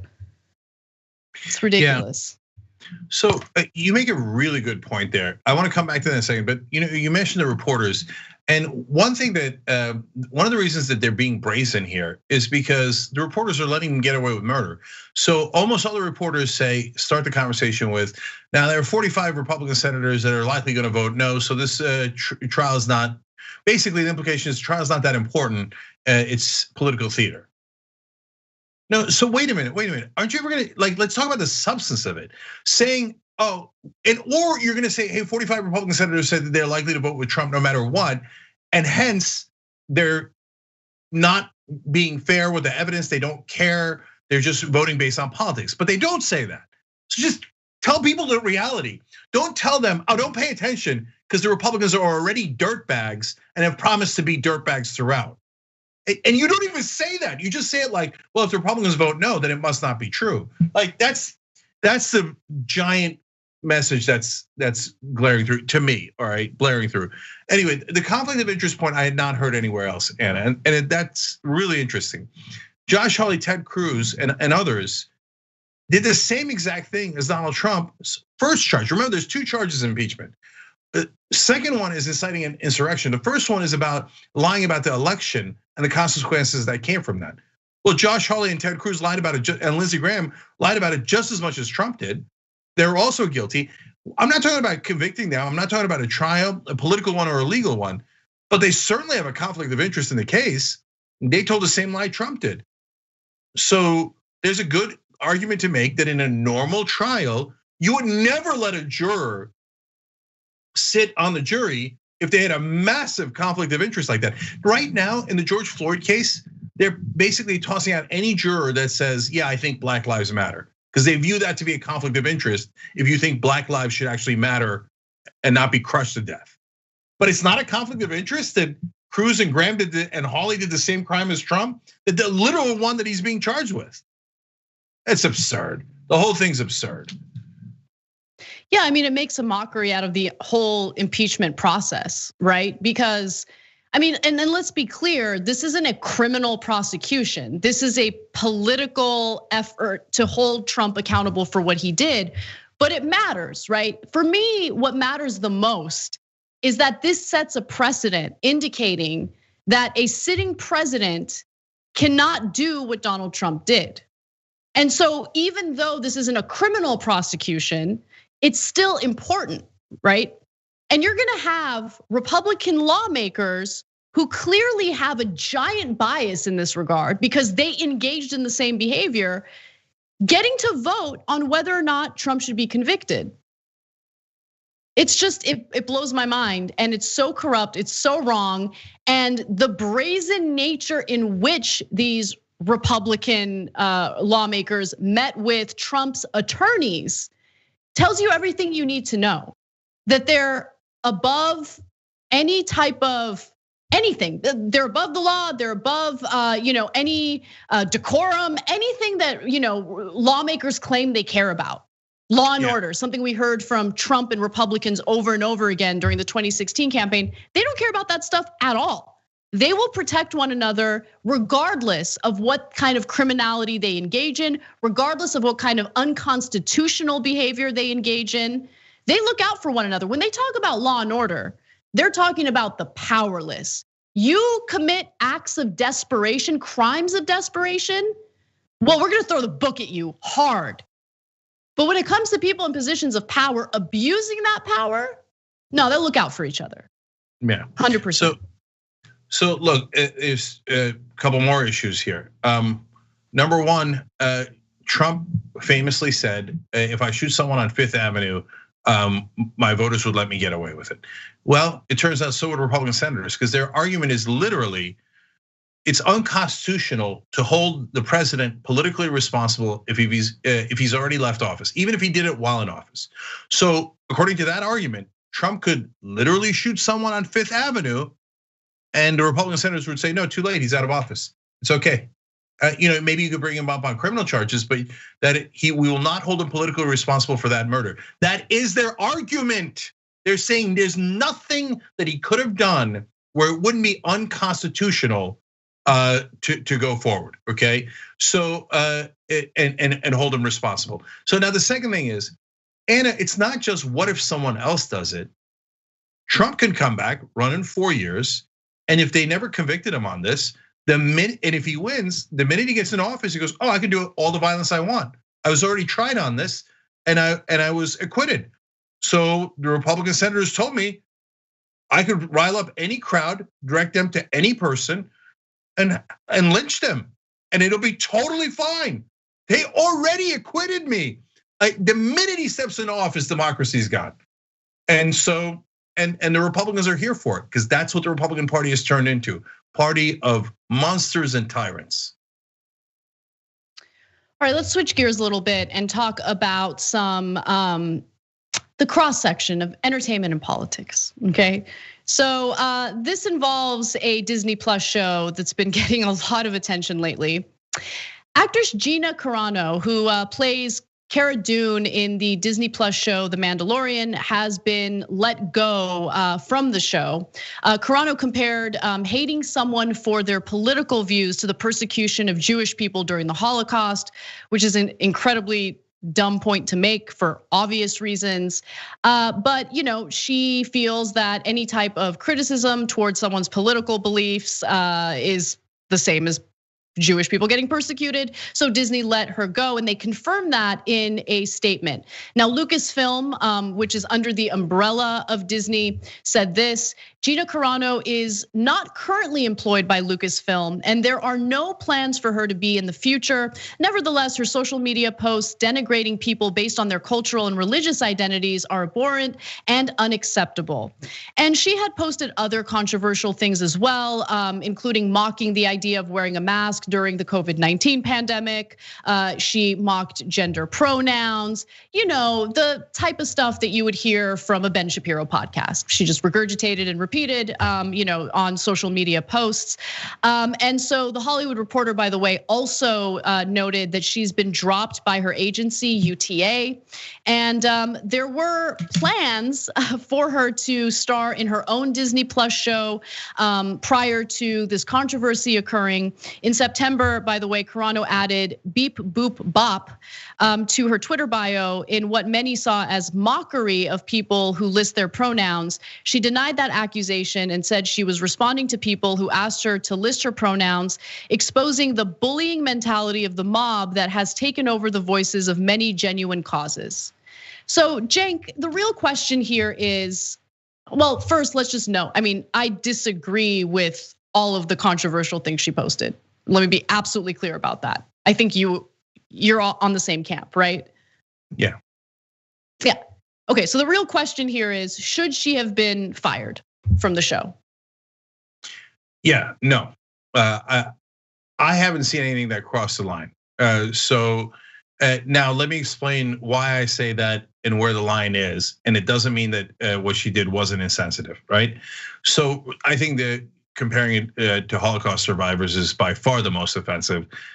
Just read what happened inside a gas chamber, and then please stop, okay? So I don't even want to get into it. So you shouldn't make those kind of comparisons, especially to people who are the ones causing riots in the first place. So the guys that frothing at the mouth mob in the Capitol are the victims, like Jews were the victims during the Holocaust. It's preposterous. But the reason, part of the reason I'm defending her in the case of her losing a job, kind of, right, is that that's what every conservative thinks. They think they're all victims, like the biggest victims in the world, the biggest snowflakes in the world. And so what, we're gonna ban every conservative in the country from every job? And that bebop stuff, right? So look, it's insensitive but it's I mean, it's literally the mildest thing I've ever seen a right winger do online. And so it's not to say that it's not stupid. It is stupid and it's wrong. But I mean, we're gonna have to ban right wingers from everything if that's the standard. And I just don't agree. So yeah. And by the way, just the politics of people, the right wing does this all the time. Oh, that guy is in favor of gay rights because he is in favor of people loving each other in any way they want. I hate him and I want him banned. I'm never going to his movies, right? Me, I just don't view it that way. Clint Eastwood's a great director, even though he apparently is a Republican nut job at this point, right? But he's still a great director. But it's case by case. American Sniper was a propaganda movie that was horrible. So I'll judge the art on its own. And so I just don't. What am I never going to allow myself to watch a James Woods movie again? James Woods is an idiot of the highest order, a piece of trash racist, right? But so I'm going to ban myself from all of his movies. No, I don't agree. Yeah, I think you make good arguments and I'm in complete agreement with you. I don't think she should have been fired. I obviously don't agree with all those controversial posts that she had. But I don't know where the line is. All I know is reading what she had posted doesn't cross the line for me. There is a line, and I think it's when you start, advocating for any type of harm to people, physical harm, stuff like that. But guys, we live in a country that's full of diverse opinions, people who are gonna disagree with you, people who are gonna say things that are deeply offensive to you, right? And so there are more of those people surrounding you than you think. Some just happen to be more vocal than others. And honestly, Cenk, like when I think about it in my own context, you've done and said things that I found deeply offensive in the past. And guess what I did? I changed your mind. Cause that's how I roll. Okay? But like have the conversation. Have the conversation. People are not necessarily like hell-bent on what they believe at any given moment. I think people can be persuaded. I don't know too much about her, and I don't want people to get at me to like say, no, you can't change your mind, she's an awful person. So don't DM me about this stuff, okay? But my point is, you are gonna come across so many people who have varying opinions, offensive opinions sometimes. You can either engage in a conversation and try to persuade them or not. But trying to get every single person fired for any offensive thing they've posted on social media, I don't think is a great way to engage with people. It's not a great way to actually address the underlying issues that are being discussed through these posts. So that's where I stand on it. Yeah, last couple of things here. First of all, we're gonna ask you guys, because especially lately, you guys oftentimes disagree with us. So tyt.com/polls on whether Disney should have not worked with her anymore because of her social media comments. And so assume that she was kind of fired there for the purpose of that question, because she kind of was fired. So she's technically not fired because she already did the job, but it sounds like they're not going to work with her again. So where should the line be? One, Anna's right about the first line, no question about it. You advocate for violence, and that's too much. Like what Alex Jones did in trying to constantly provoke violence against Sandy Hook parents, way outside the bounds, and some of that action is criminal. So there's no hint of that in this particular case. The second line is for individual companies to decide. So where would I draw the line? Some things are easy. Most of it is very difficult. Some are easy. So Marjorie Taylor Greene, she happens to be in a one job where I think we shouldn't be able to fire her because the people put her there, and they're just as wacky as she is in her district. But if she was working on a Disney Plus movie, should she be fired for saying that the Rothschilds built a Jewish space laser to kill people? Yes, that's easy. Because as a company, you have every right to say, I don't want to be associated with an anti-Semitic lunatic, like totally bonkers, insane person who's like over the top anti-Semitic. So there's got to be a line somewhere. And so, but I don't think that, but for people in entertainment, the line's got to be further out. That politicians and comics have different lines. You have a different line than a comic, and you have a different line than someone who's in public space.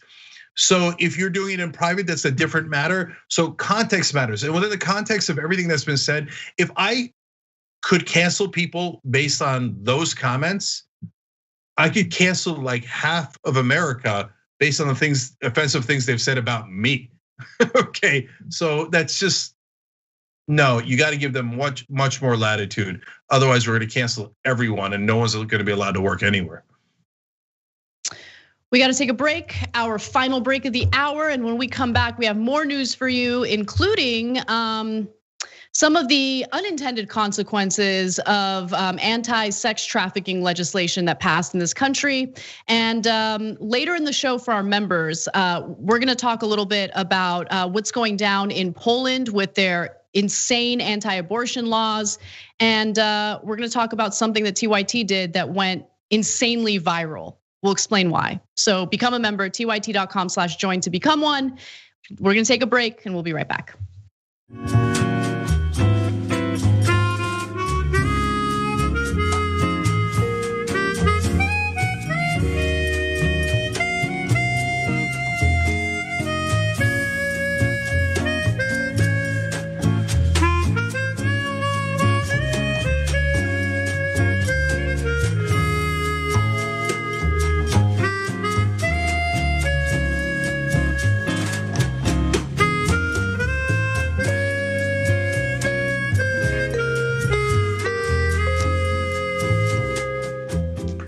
All right, back during the break here. Remember, guys, 9:15 p.m. Eastern tonight, I've got Between Me and Uyghur. I'm gonna talk to Charles Coleman. It'll be great. Twitch.tv/TYT. All right, and don't forget 2 Strong Coffee, by the way, 2strongcoffee.com/TYT. They give to progressive causes. If you follow them on social media, that's not me, it's other folks, but they're badass. They'll just get in right wingers' faces. They don't care at all. They give money to just Democrats, etc. So, and it tastes great. 2strongcoffee.com/TYT. Okay, so make sure you put the /TYT in there so TYT gets credit. Ink Dragon writes in, oh, I'm sorry, one last thing about that. They have Valentine's specials. So get schmoopy with coffee. By the way, it's a little over the top. Go to the website, you'll see. Okay, so Ink Dragon writes in, remember how they fired James Gunn from the Guardians of the Galaxy movies because of old tweets that the right wing dredged up? I think Disney's just trigger happy when it comes to protecting their brand. So there's a lot of truth to that. And again, you guys are great. I wish I remembered that, that's right. And I didn't want him fired either, because the right wing pretends to be outraged by fairly inoffensive stuff, including the stuff that James Gunn said. So that's why overall, whatever the hell cancel culture means, I don't like it. Heatherlyn wrote in, the star of Mandalorian, Pedro Pascal, has a family member just came out as trans the day before she was fired. Maybe that had to do with her firing too, because she's been problematic for a while now. I hear you, but the articles made it seem like Pedro Pascal talked to her and tried to counsel her through it, the other actress. So that might not be why, but it's unclear to me. I just want to give more shout outs to our Twitch audience. So I'll read these real quick. These are Skittlebutt Dragon gifted 6 subs. Dragon Squad First Class gifted 2 subs. Columbia Rican gifted 3 subs. Back Alley Burrito gifted 5 subs. Leftist Pagan gifted a sub. EK Greens gifted 5 subs. What's a Janie gifted a sub. Jane's Dante gifted 5 subs, and it's her birthday today, so happy birthday. Perpetual Pooper, fascinating. 4 months with us in Prime and gifted as a sub, #BezosBucks. Rodney1234 gifted 5 subs and 1,000 bits. The bits help a ton. So thank you, Rodney, for doing that again. We really appreciate it. And then all these folks are with Prime, as far as I can tell. Doormat, Luck Dragon, Apologetically Me, The Perfect Storm, Narc, Ohio James, Sojourns, Russell 2800, Injustifiable, and H-Mata. No, H-Mata is just straight up. You can subscribe any way you want, of course, but if you got Amazon Prime, it's free for you guys. So #BezosBucks, send it over our way. It makes a big, big difference, and we appreciate it. Injustifiable wrote in, thanks TYT and the Dragon Squad for helping me get through this year. Love you all. As always, guys, love you back. You guys are all amazing. And then back to Super Chat. Mika Gelfand wrote in, keep up the good work, TYT. Been watching since the early days in the Bush administration. That's amazing, guys. We've been through so much, man. 19th year anniversary coming up on Monday. We were here through the Bush years, the Obama years, the Trump years, and now we're into Biden. Man, we're old. All right, we'll be right back.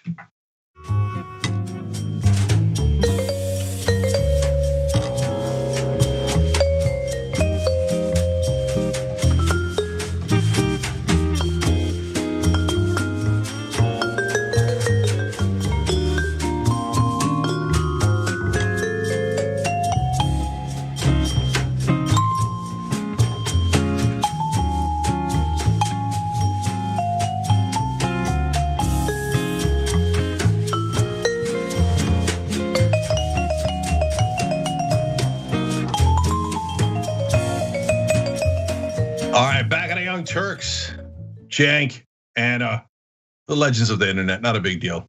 I mean, I'm not saying it. I hear other people say Stop saying stuff like that. It's embarrassing. Okay. Like it really embarrasses look, me. but Anna, I hear people saying it. I'm just passing it on. I'm a news person. No one's saying that. No one's saying we're legends of the internet. Please stop. I'm hearing it. I'm hearing it everywhere. Certainly in my own mind. Yeah, that for sure. Obviously, yeah. All right. More news, guys. Okay, so as every cable network and every news show was focusing on the Senate impeachment trial, what was Fox News up to? Were they carrying the Senate impeachment trial? Of course not. Now, they did cut away from it and they aired The Five. And it devolved into an interesting fight, okay? So at this point, Representative Eric Swalwell was mid-sentence and about to present a violent clip from January 6th. And then the moderator of this panel, Jesse Waters, broke in and this is how it went down. You may have heard one man yelled, "No violence," and another responded, "It's too late for that." Hello, everybody. I'm Jesse Waters, along with Juan Williams, Dana Perino, Greg Gutfeld, and Judge Jeanine Pirro. And that was followed by exactly what you can expect on Fox, including Jesse Waters saying, quote, "The political math doesn't add up. Democrats don't have the votes, yet they're still pressing ahead." And then, of course, Greg Gutfeld chimed in and said, "This is all emotional political theater." But then Juan Williams, he came in to save the day. Let's watch how that went down. Facing the truth is the way that we solve. It's the way we bring the country together. Ignoring problems is never the way to solve. You shouldn't be impugning our intentions, Juan. That's the problem. You didn't say we are standing with these people. I can listen. I can hear. And then it goes into your brain and it comes out wrong. That's on you, not on us. It's not our fault if you're getting it wrong. It's not our fault if you're getting it wrong. It's not my problem, Juan. If you're misinterpreting what I'm saying, you need to deal with that. You need to deal with your problem. Maybe you should listen to listen to what you say. Maybe you'd be outraged. See, I would be outraged at what I'm saying. I don't think so. I think I'm making sense. Yeah, I think so. Right. Terrible. All right, Juan, we got to go. But what you just did right there, Juan, that wasn't cool. You're a colleague of ours. It was cool. And we've been talking about this. Yeah. We've been talking about this for over a month. And none of us are standing with the mob. We've never stood with this mob. We've condemned it outright. Absolutely. And we're not ignoring it because we just did 10 minutes on it. So don't impugn our integrity that way. All right? The news. We've denounced all violence, unlike you. We got to go. Well, that went well. Juan Williams asking them to take what happened on January 6th seriously is just a bridge too far for the fine people over at Fox. Yeah.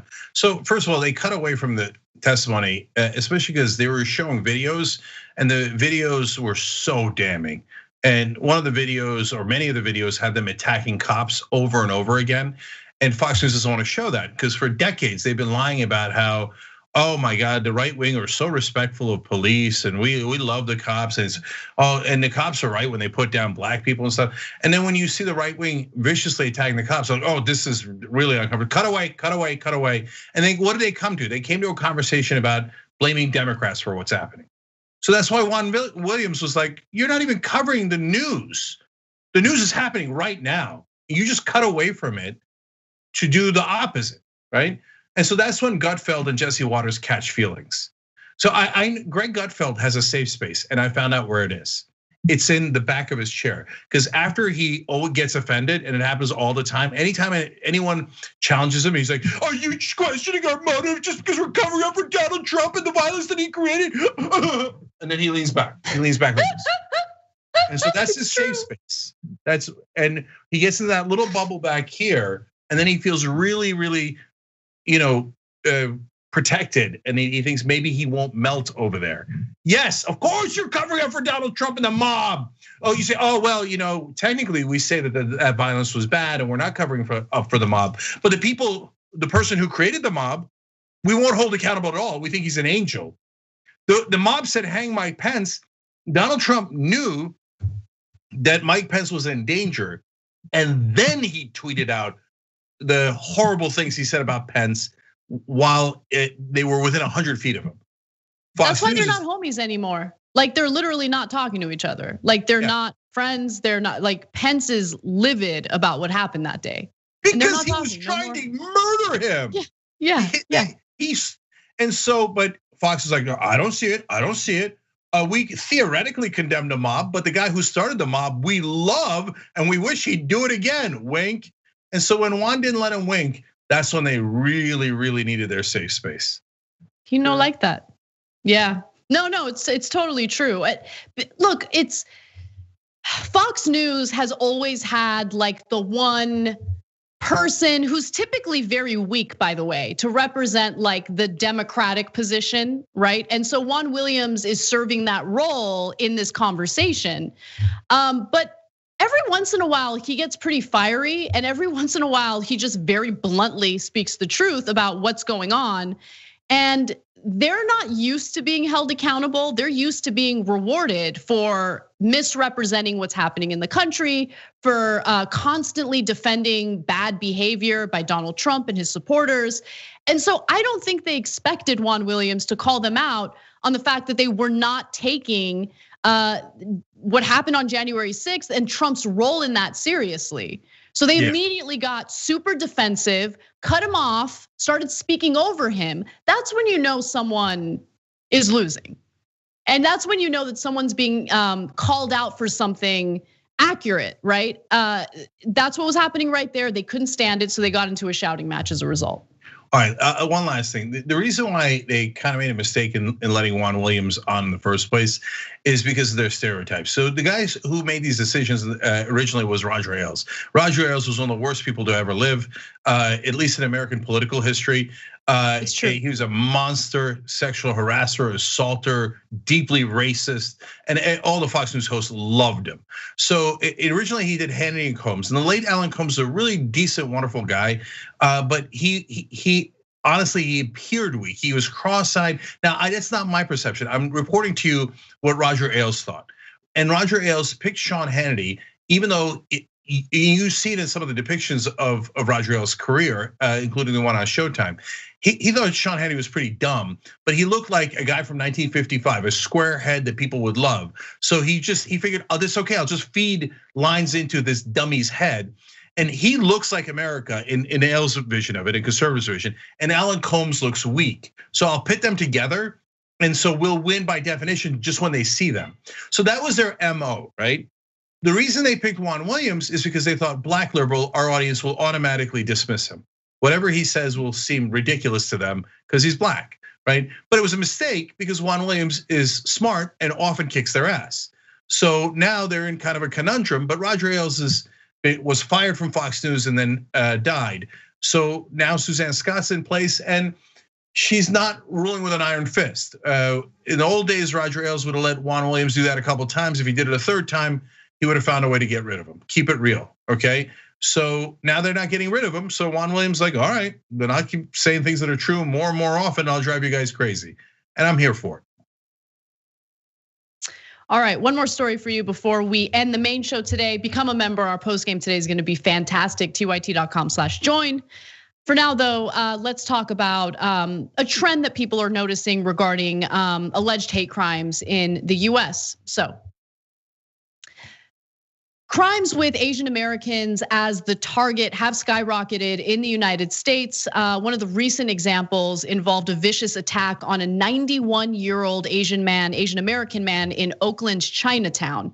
Now, currently there is a $25,000 reward for anyone who has any information regarding the crime that you're about to see. And I do want to warn you that the video we're about to show you is pretty graphic and terrible. But with that said, this is what we're talking about.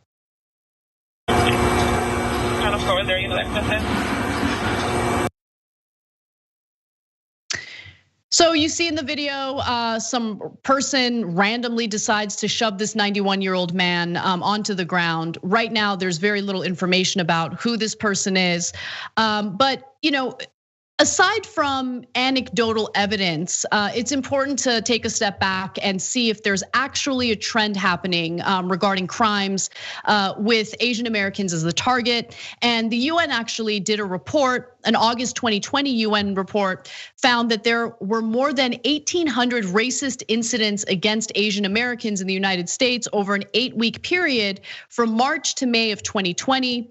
And that report, by the way, does include several examples of what the UN report is referring to. For instance, in one reported incident, a Japanese American woman walking in Los Angeles, California with her 2-year-old son said a white man rolled down his window and said, "Tell your kid when he grows up that China did all this." And what he was referring to was the pandemic, right? So obviously, I think it's pretty clear now that Donald Trump's rhetoric had an impact on the way that people treat one another. On the other side of the country, at a grocery store outside of Scranton, Pennsylvania, a man yelled, "This pandemic wouldn't have happened if you stayed in your country where you belong," punctuated with a racial slur. Now, believe it or not, our First Amendment protects that kind of speech. That kind of hate speech is protected.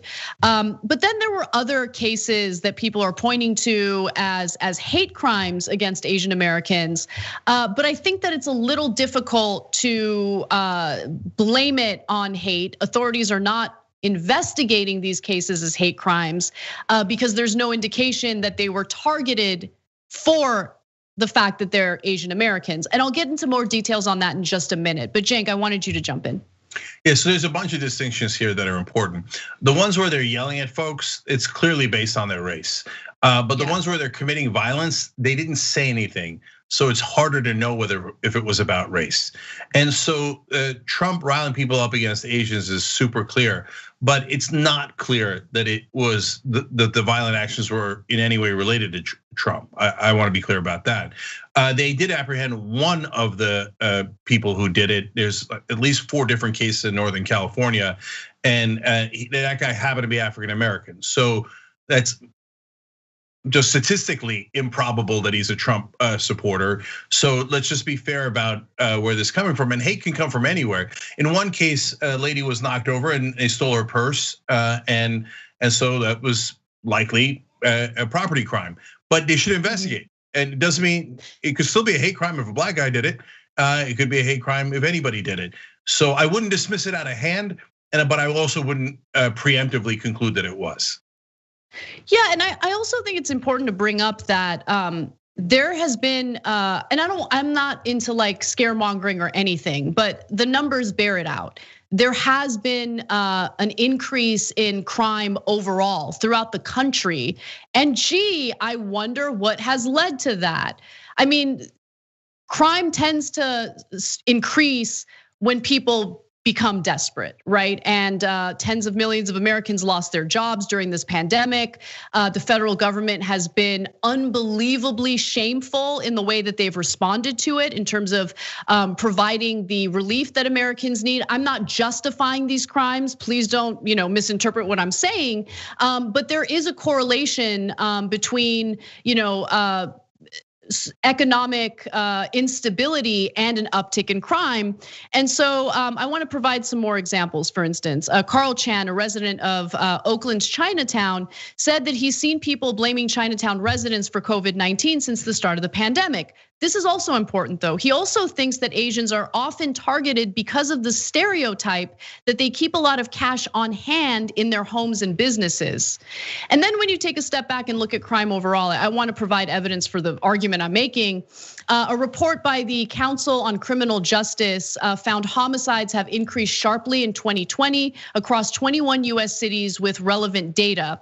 Homicide rates, for instance, increased 42% during the summer of 2020 and 34% in the fall, over the summer and fall of 2019.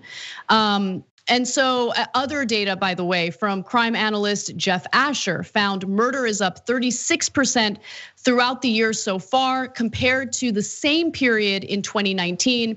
In a sample of 51 US cities, a preliminary FBI report also found murders up 15% nationwide in the first half of 2020. So overall, crime, unfortunately, it has increased. And I do think it's important to investigate these instances as potential hate crimes, but you need evidence of that. Postgame is next. Don't miss it. It's gonna be fantastic. Become a member, tyt.com/join.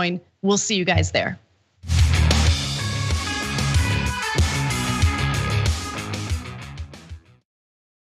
I'll predict right here for you, Chris. I think Donald Trump will leave office before his term is up. He'll be humiliated, embarrassed, and I know him. He's not gonna wanna lose, and he's gonna run for the hills. You got that bet all day long. Okay, let's get after it. Now, so look, Jake has made some good predictions, and this is in good fun. I could not disagree more. There's a little bromance between the two of them. You got that bet all day long, Janky, you. Oh, you stop. In the meantime, let's call him out on the damage. But I just got a Roku set. Did basically a little bit of channel surfing, and I was like, there we are. Yeah. There we are. And then I turned it on, and it was John and Brett on Damage Report making fun of me. Oh no. So you are so busted. I even took a picture of it, okay? They're talking about my predictions.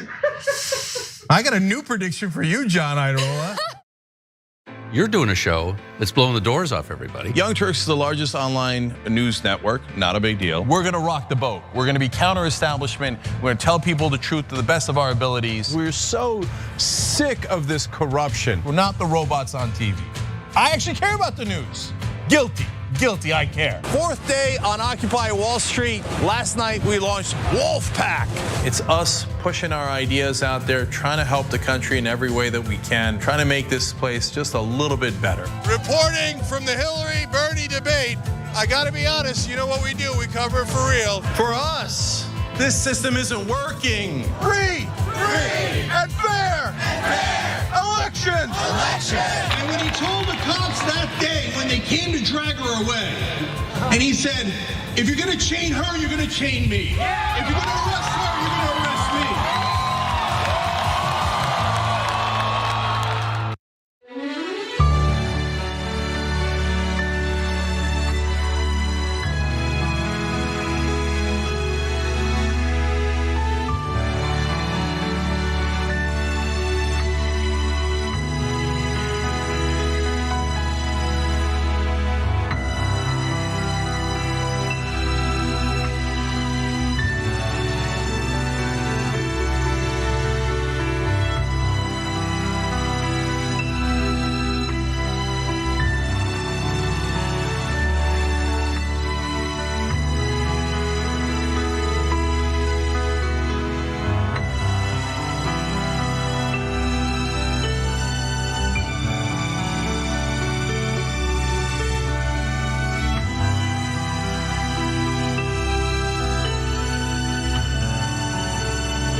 Bartholomew Joseph Kyle. I do audio for the main show, The Young Turks. I also do audio for Postgame. I started in 2006. I met Cenk Uygur at the Iraq for Sale screening that was directed by Robert Greenwald. And watching that, I want to figure out a way to be part of something that's genuine and authentic.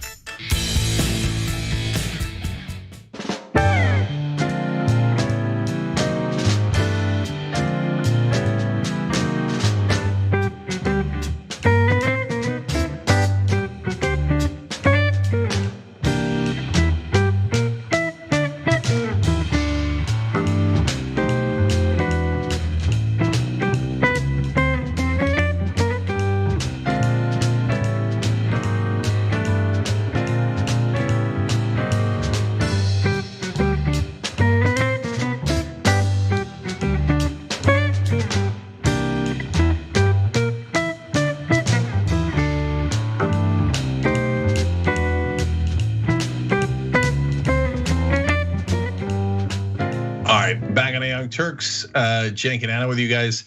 I have my goofy national anthem, but then slightly disastrous national anthem stories for you guys in a little bit. But first, we're gonna start with Poland, obviously. Yes, all right. So recently there was a snippet of a story we did in 2018.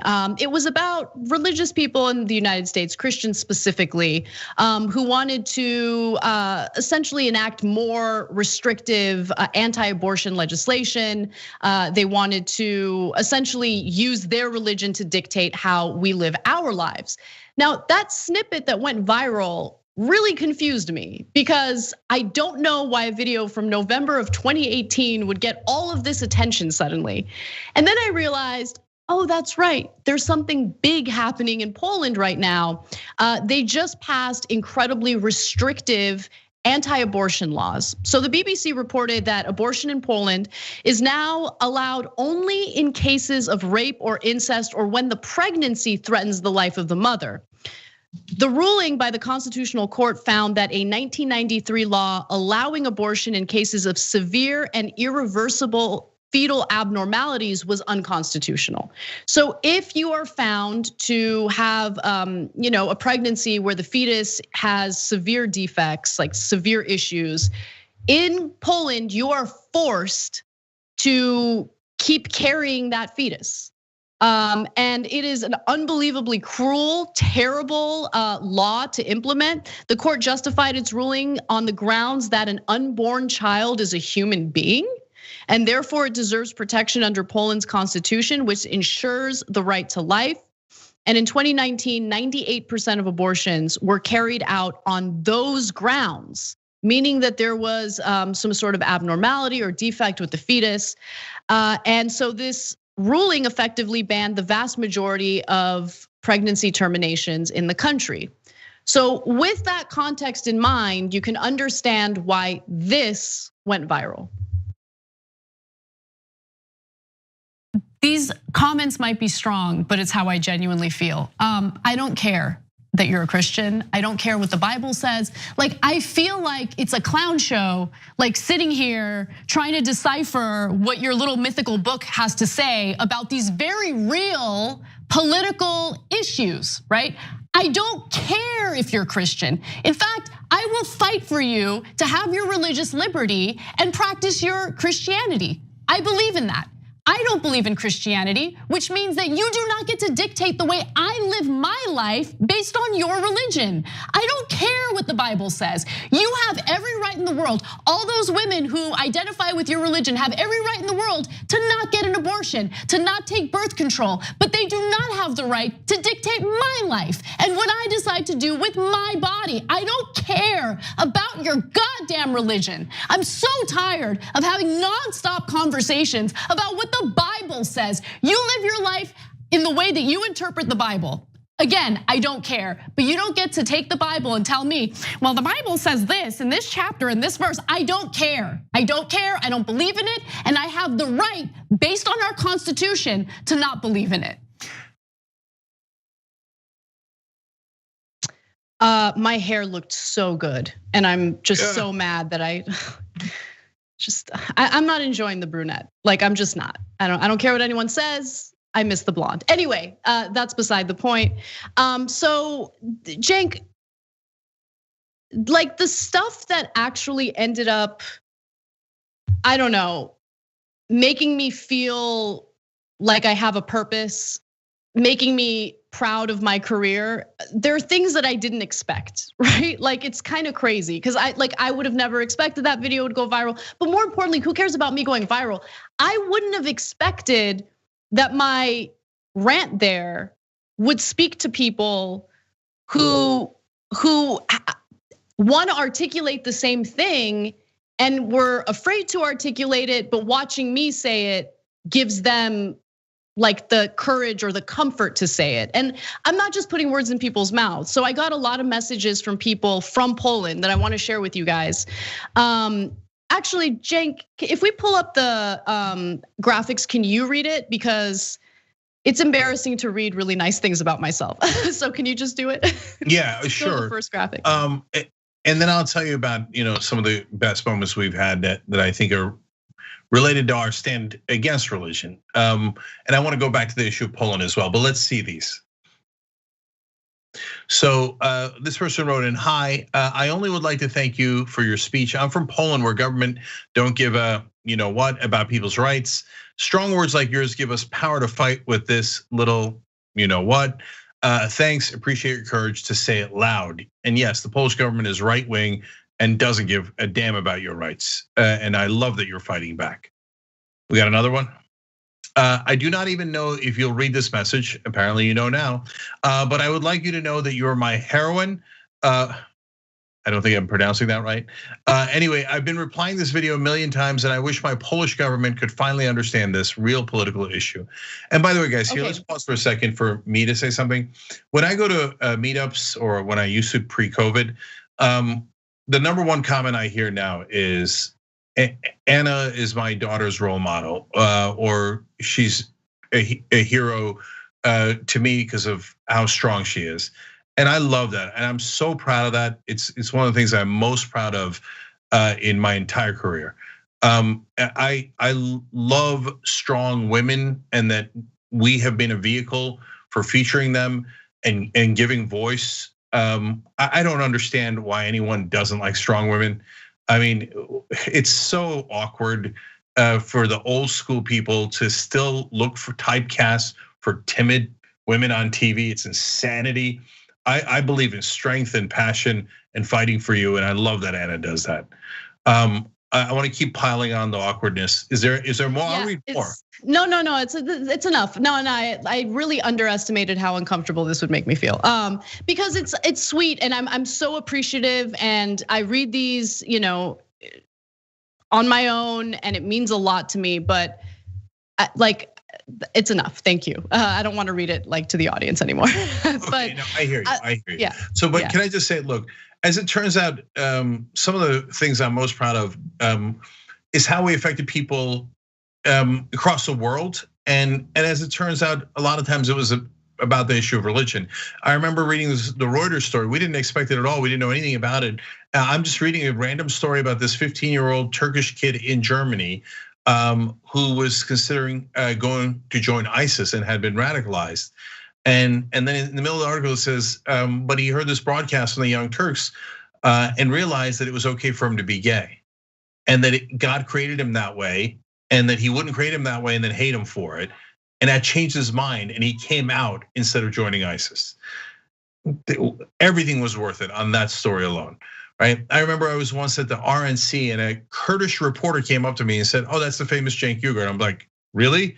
Tell others." Not sure anybody else knows that. He's like, "No, in Kurdistan, you're famous because after we retook one of the cities, you said we would be free forever now, and that we had stood up for ourselves." And that got broadcast all over Kurdish territory. I love that. I'm super proud of that.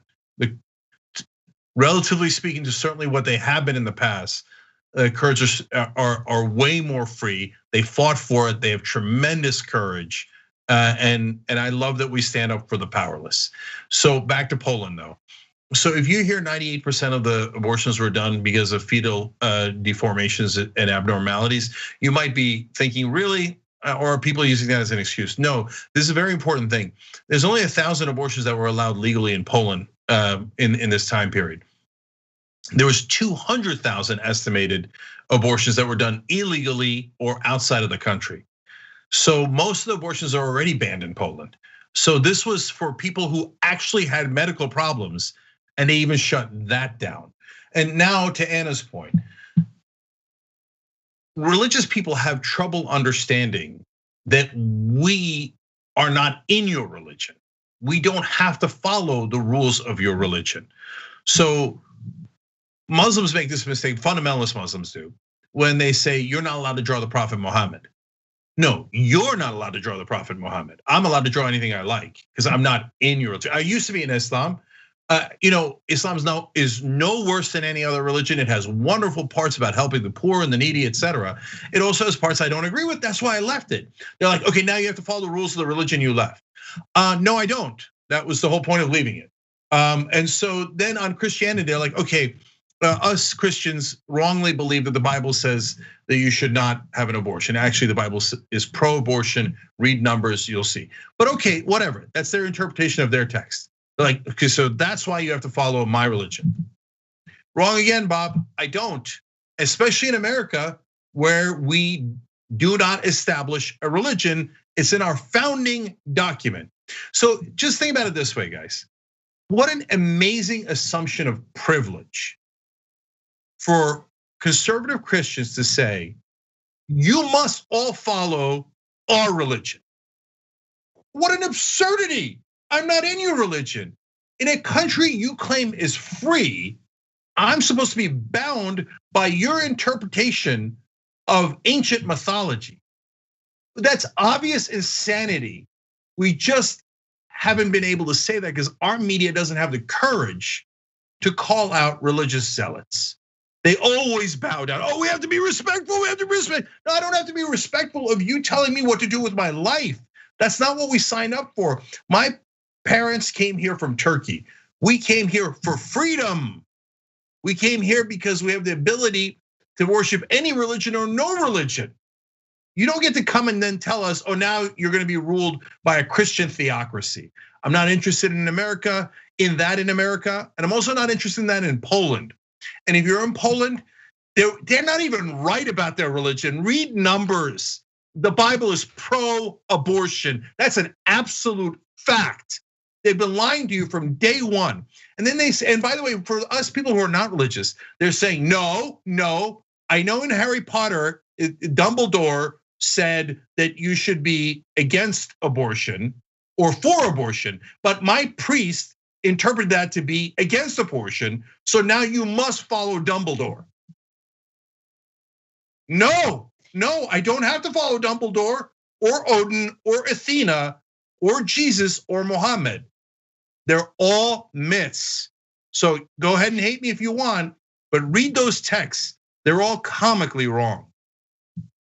Okay, so now can I think it's important to shed some light on what was going through my mind when I went through that rant, because look, a huge part of it, of course, was the story we were covering. But it was also like, I was so tired of hearing you talk about what the Bible says. Like it was also you, right? Like you're making a good point, but like we've worked together for 14 years and you've made that point about like, oh, the Bible says don't eat shellfish and this and that. And I was just like, oh my God, I can't take it anymore. I don't want to talk about this anymore. Like it doesn't even matter what the Bible says.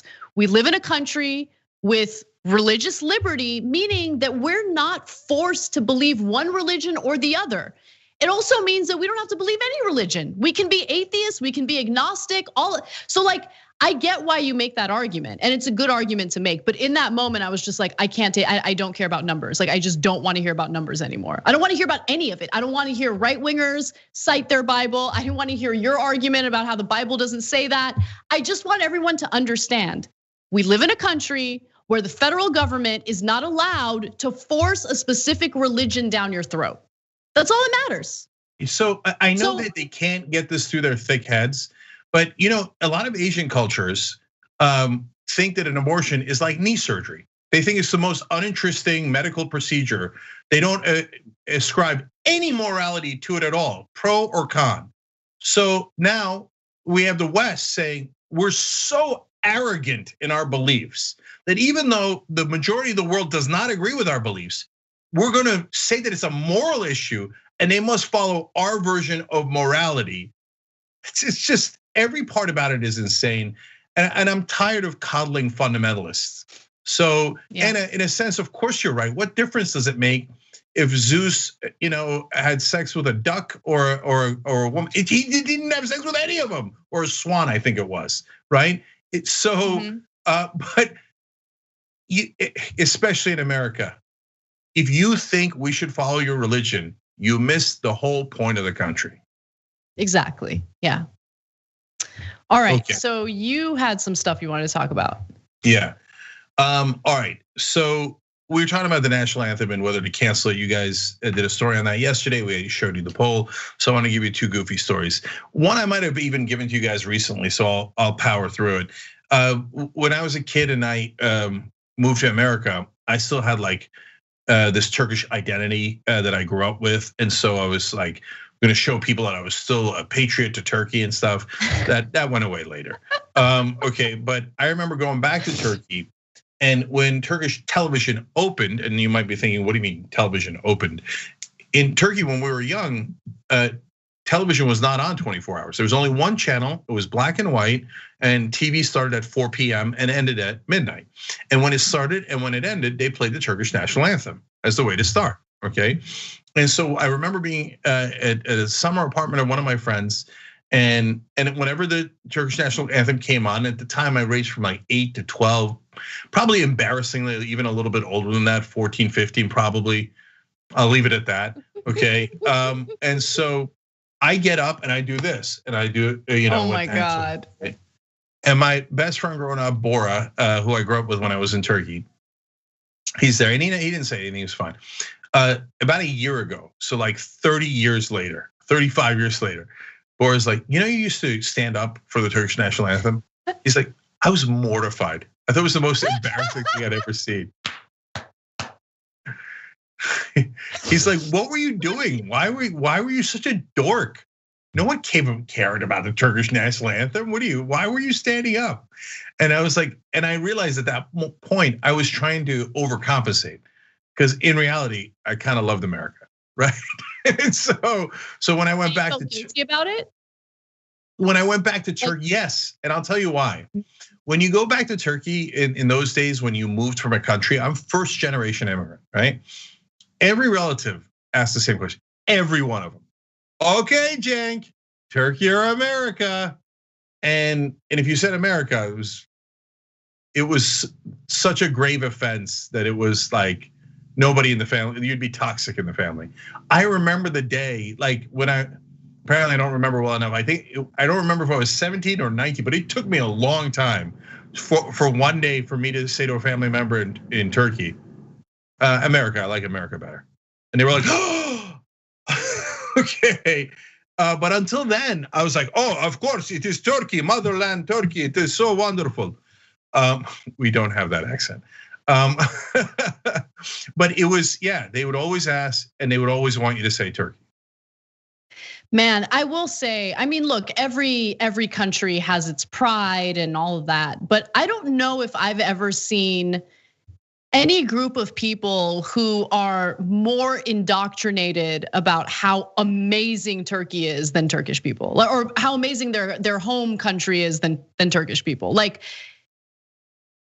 it's just incredible. Like, I don't think Armenians are like that. I think Armenians, yeah, they're openly critical of Armenia, and they love their country, don't get me wrong, but it's not the same. Like with Turkey, I feel like you get socially persecuted if you say anything critical of Turkey. And then also the government will persecute you if you admit to certain things that Turkey actually did. Like the indoctrination is pretty intense from what I gather. I don't know. Yeah, 100%. I went through it, so I know.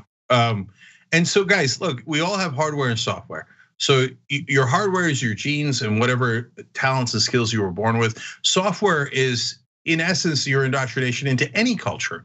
And so there are good parts of cultures and there's bad parts of cultures.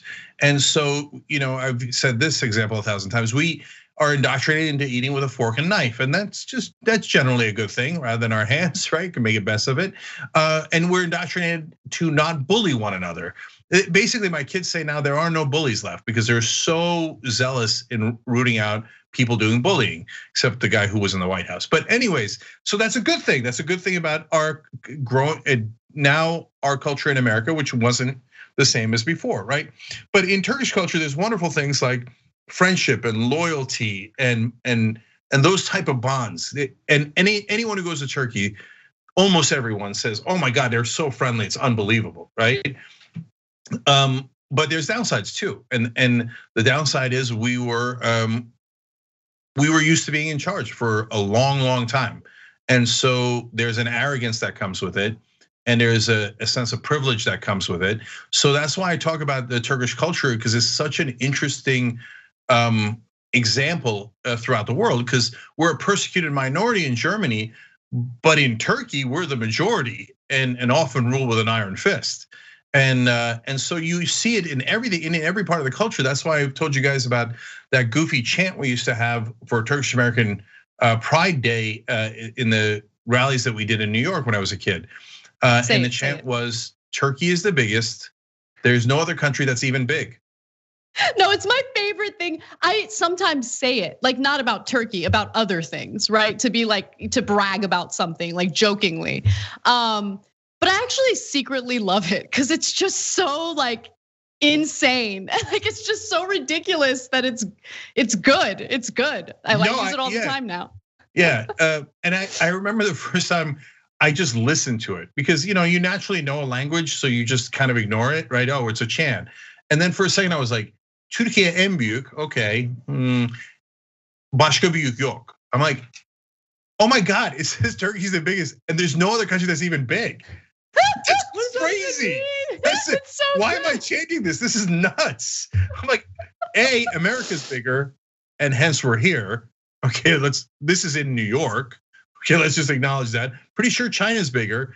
Anyway, but Anna, you're right. There's a positive side too. As long as you jettison the toxic part of it, and you don't hold it against other ethnicities, religions, et cetera, that sense of pride is by itself, removed from all the other parts of it, is not a bad thing. And so I've throughout my life, I've had the attitude of, yeah, I'm not in danger. I am the danger. I'm the one who knocks. I have a question, because I don't know if my thoughts on this are rare or if other people share this, but like that feeling of pride that you had in regard to Turkey, right? Like I was born in America, raised in America, and there's like not to the same extent, but there's similar indoctrination about like American pride and patriotism or whatever. And like the way that I see it is, yeah, I was born here. I was born on this land. And I like the idea of America. We haven't really lived up to it. But like this crazy feeling of pride, like I'm American. Like I've never had that feeling. Is that weird? Like Brett, have you had that feeling? You're American, you were born in America. Like I can't wait to answer this, but I'm curious what Brett's answer is too. Before I do, I just want to shout out Obi Mom Kenobi, who just gave out 20 subs on the channel and 10,000 bits, which is so many bits. I can't even fathom how many bits that is. So thank you. I'm not sure I've ever made 10,000 bits in my life. No, no one has. No one ever has. Thanks, Obi Mom. Yes, thank you, Obi Mom.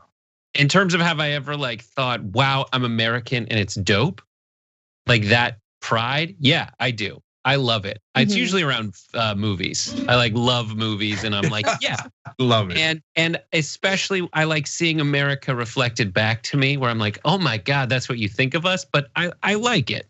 I get it. And but it's different because America's now at that point where like the Ottoman Empire was when it earned that confidence, by whatever means.